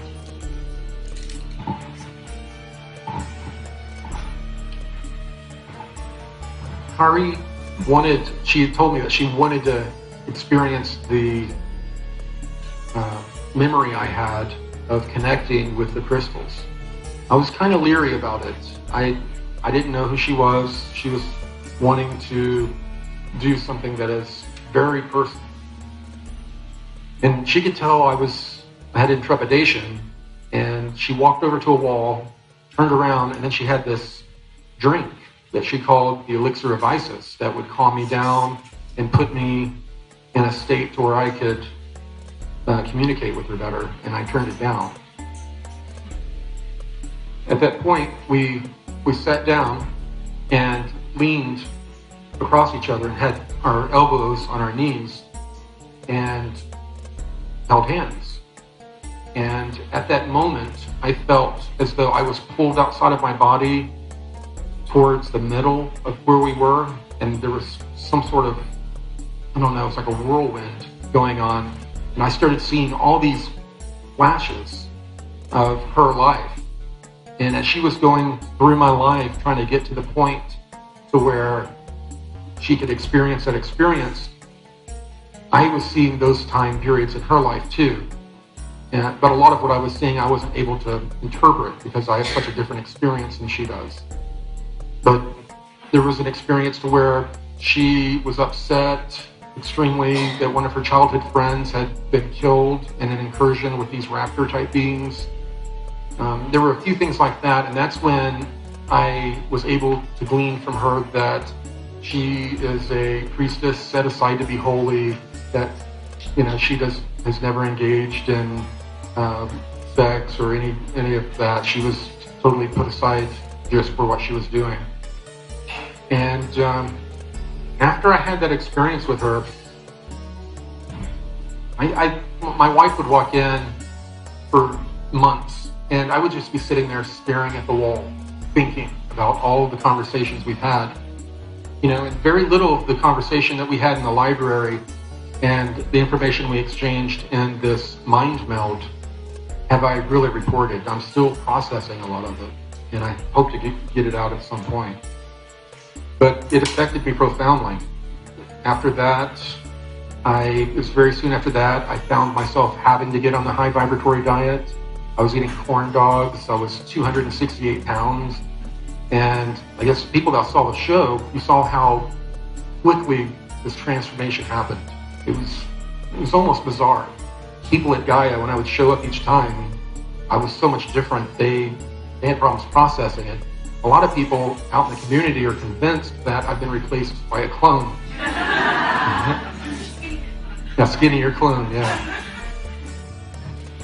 Now the Anshar, they let me know that for millennia, they have been reaching out and interfacing with human beings and helping them channel information that is spiritually enlightening and also information that is scientific that will help us through certain periods.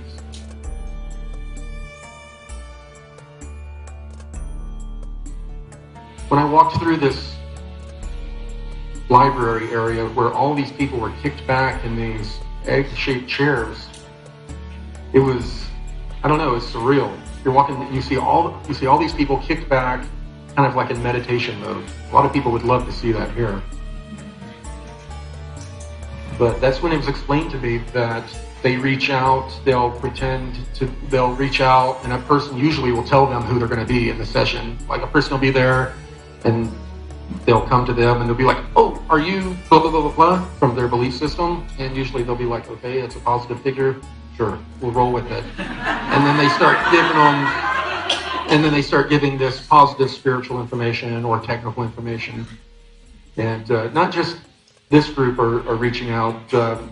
We're in telepathic communication with a lot of different beings, and a lot of them are these like archangel and beings that are in another realm, not physically with us.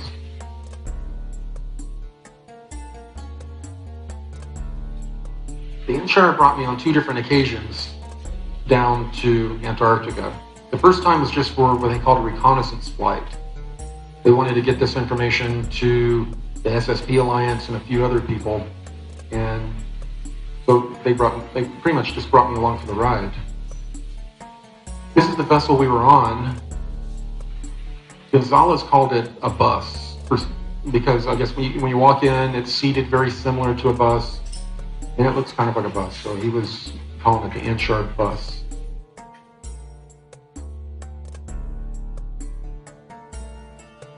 Now, one of the interesting things I was shown is that directly below Antarctica, there is a huge kind of a cavern system that goes in under the water. and then it runs into the rift system that runs under the Ross ice shelf, and runs up through under the ocean in a rift system that runs all the way up to North America. The military-industrial complex have been exploiting those areas for many, many years. We've developed these giant black submarines that are electromagnetically propulsed, but they're the size of container ships. They're huge. They actually load with, I saw them unloading, but they will load with cranes, giant container ships, just like you will see in any harbor around here. And then they take them under the ground in the water down to various places in South America and ultimately Antarctica. And a lot of the area they travel through are areas that were, I guess, created between rift systems by the ancient builder race. They're very ancient underwater tunnel systems.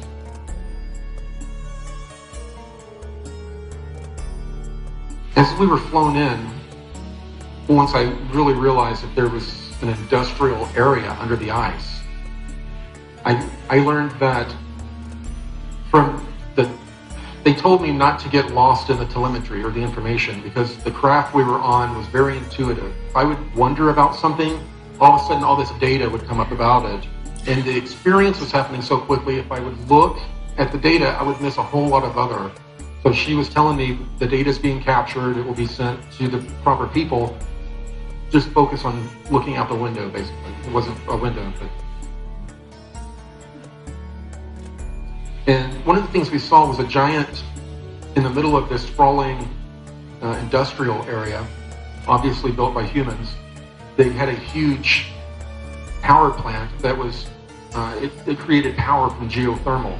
It went into the ground, and the geothermal heat allowed them to create steam, which works a lot like like nuclear power here that we use. There were large buildings and structures. Like I said, mostly what was above ground there looked like military type base and industrial, like they were building something and excavating something. I wasn't quite sure. A lot of the steam plumes were coming up from pools of water. The water was so hot that it was steaming that was coming out. And come to find out, that's what's creating a lot of these ice caverns, is the geothermal heat coming up. And it's increasing. The geothermal heat is getting more and more active down there. It's raising the entire temperature of the ice shelf by like 1 degree every couple years, which is enough to cause a massive melt at some time in the future if it keeps occurring at that rate. The excavation that we're doing underneath the ice is further destabilizing the ice. And it's a problem right now. It could cause some serious issues if a giant shelf broke off and fell in the water. It could cause tsunamis.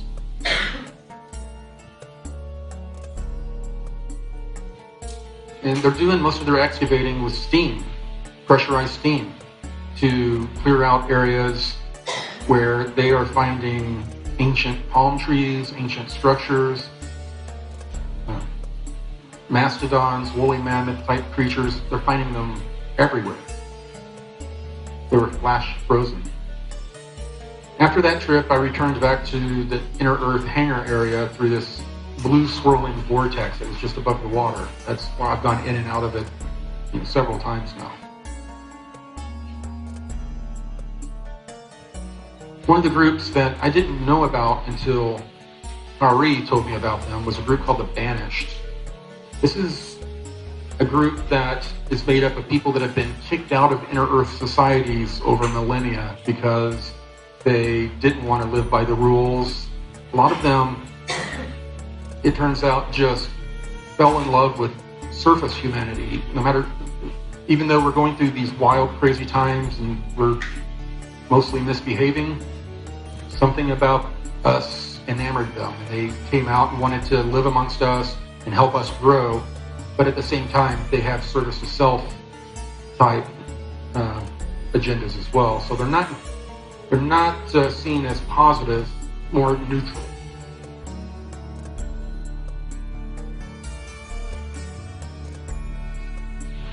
My first encounter with the Banished, I was actually down at Long Island on our trip last year, family trip. I was laying in the bed, and my son was in the bed next to me, and then there was another queen-size bed in the hotel where my wife and daughter were laying. And I woke up, and I see a woman's head above me, and she's looking this way, and then she looks down and realizes I'm awake, and looks surprised, and then she reaches down and just touches me like that real quick, and then it was over. It was disconcerting to me because my family was in the room. And afterwards, I was having a lot of really weird dreams, thoughts that I don't normally have, very bizarre thoughts and feelings. And as I started to find out more about these people, I started to find out that they tend to seek people in positions of power. They try to intermarry into rich families or powerful families, and that they were having children with these regular human beings. Now, it was probably about 6 weeks. I was having all of these bad dreams, weird thoughts, I just wasn't myself. And I had met with Kari a few times during that time period. Finally, I was pulled down in the middle of the night, white flash teleportation, and she guided me to this room that had a table on it, where she told me that this banished person named Mara had infected me somehow with entity attachments, and that these entity attachments were being used to keep tabs on me and also to get information or intelligence about what was going on with the Anshar.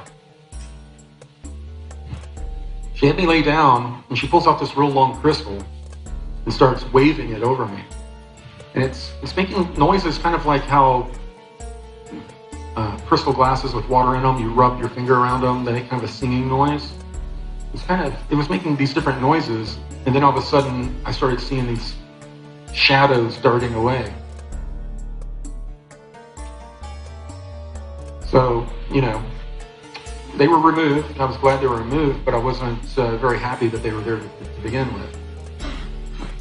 I asked her why she hadn't removed them in our prior meetings, or at least told me about them, and she stated that they had to wait till they had tried to attach to my energy vortexes, but just before they completely attached, so I removed them.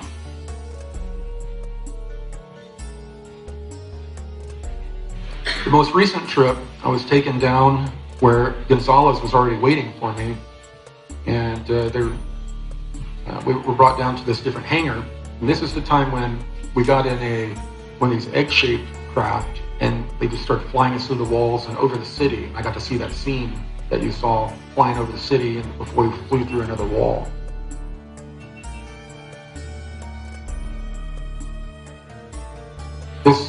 We went up through a blue swirl, came out of the ocean basically in a blue swirl, and darted very quickly and got to where we were going in Antarctica. They didn't slow down, they headed straight for a wall, just like they would do in the inner Earth, in the caverns. We went right through the ice.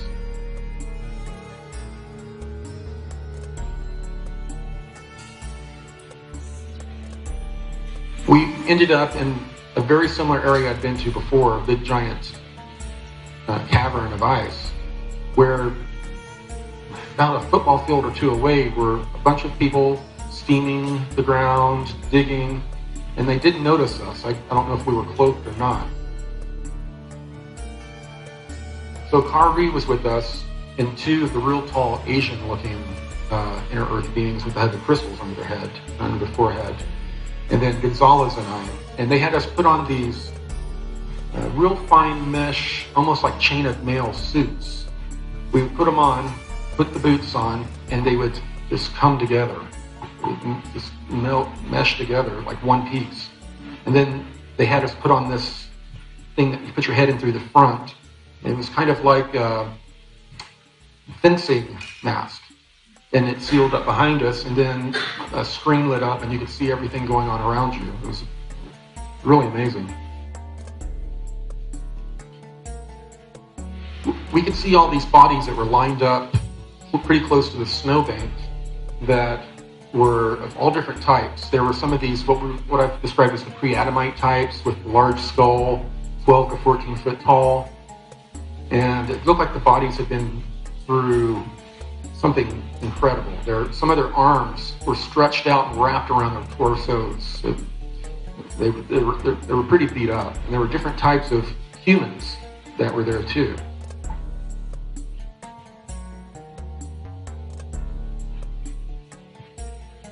Gonzalez had with him a special core sample kind of tool that we were using to push into these frozen dead bodies to get genetic samples. He was also taking some sort of images as he was taking the sample.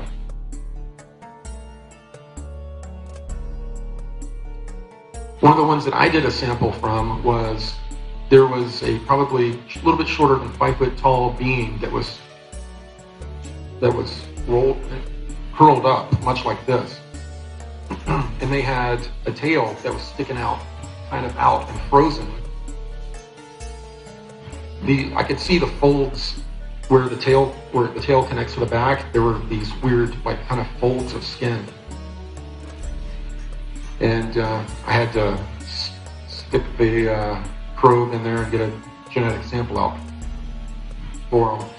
But was one of the interesting things is that people in those programs, they were calling this a Pompeii on ice because of the way these bodies were discovered. They were discovered in a very eerie, similar way to Pompeii.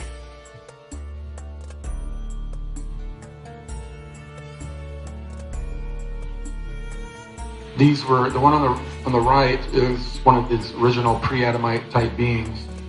And they had the long, elongated skulls, kind of the fatty pockets on their chests, kind of a pot belly as well, and very wide hips, very interesting wide hips. And of course, many of y'all have seen that with the ancient Egyptian depictions of some of the pharaohs. Akhenaten and some of them that were depicted with strange physiology. And some of these elongated skull beings that ended up ruling Egypt and other places were survivors or remnants after the last cataclysm that happened. These, I guess, lack of a better word, these Atlanteans were stranded in little enclaves all over the planet. They no longer had access to their technologies, or most of their technologies, or each other. They were separated and really didn't begin to talk with each other again. The group, there was two different groups. One group was Europe, Africa area, and another group was here in the Americas. And until after the time of Columbus, they were not able to really interact with each other. And there seems that there is a long-standing competition or feud between the two groups, as it is. These images really show, I guess, the strange bodies that they have, the pockets of fat on the belly, and the real wide hips and narrow waist. It's striking. Back to the original, the bodies we were looking at. We were then shown that there was a little bit of stonework sticking out of the snowbank we were next to. So, without missing a stride, Kari and the two other Inner Earth people just walked through it as if it wasn't there. And Gonzalez looked at me, I looked at him, and we followed them. And when we got inside, the room was lit, and it was a library. There were all different types of scrolls around, very large, looked like someone with large hands, a large being, was using it. And on the wall there was a bowl, and there was a little bit different than this image that was depicted. There was 3 rings with a arrow stuck in the middle of it, almost like a target. The 2 Asian-looking inner earth people walked directly up to one of these trays and started loading metal scrolls into this collapsible crate that they had with them. And it was crinkling. It sounded a little bit like tin, but I was able to see one of them that had flopped open a little bit, and it looked like laser-etched symbols, all in it, laser-etched symbols. And to this day, I still don't know what type of intel or information it was, but obviously they wanted to remove it before that area was excavated.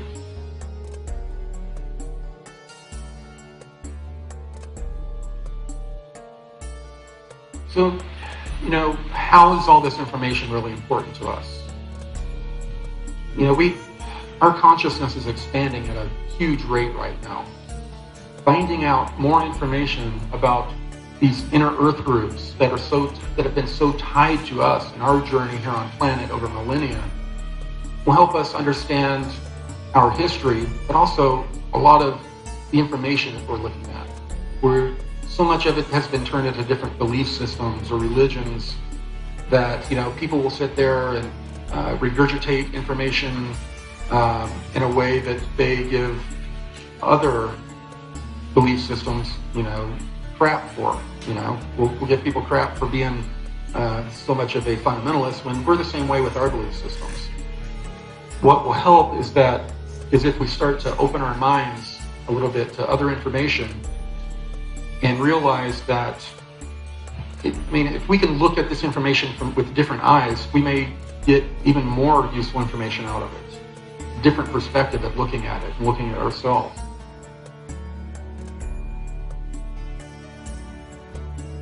Of course, I have to talk about the graphic novel. Interestingly enough, when I was conversing with Tier Air, stated that all this is really great work. We're planting information to the seeds of consciousness, but they wanted not only me, but all other light workers out there to find a way to not just be preaching to the choir. The people I'm talking to here, you already have a propensity to believe some of this stuff, or believe a version of it. We need to get this information out through our different talents, different ways of art, music, different types of media. And I don't want people to feel like they have to just spread the blue avian message or this information, but I think everyone right now is being pushed to spread this positive information, loving information in a way that will kick in the 100th monkey effect on a larger scale. More and more people they won't know why, they'll want to be more positive. Basically, I was told to do this and get this information to the gaming people, the sci-fi people, that their consciousness is already primed for a lot of this information, but they see it as entertainment purposes only. But if you can get a message into them, you know, why not? So I think that's what we're going to start seeing. A lot of people that do what we do, people with the arts, music, you're going to find people being compelled to spread this blue avian type message of being more loving, forgiving yourself, being service to others, and trying to change the world one person at a time.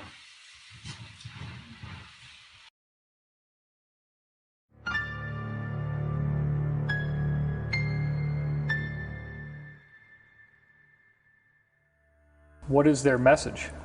Their message for humanity is that we need to become more loving, we need to become forgiving of ourselves and forgiving of others.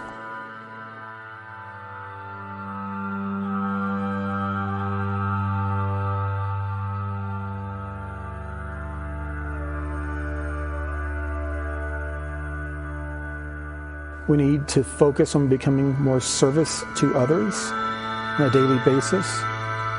And we need to focus on raising our vibration and our consciousness.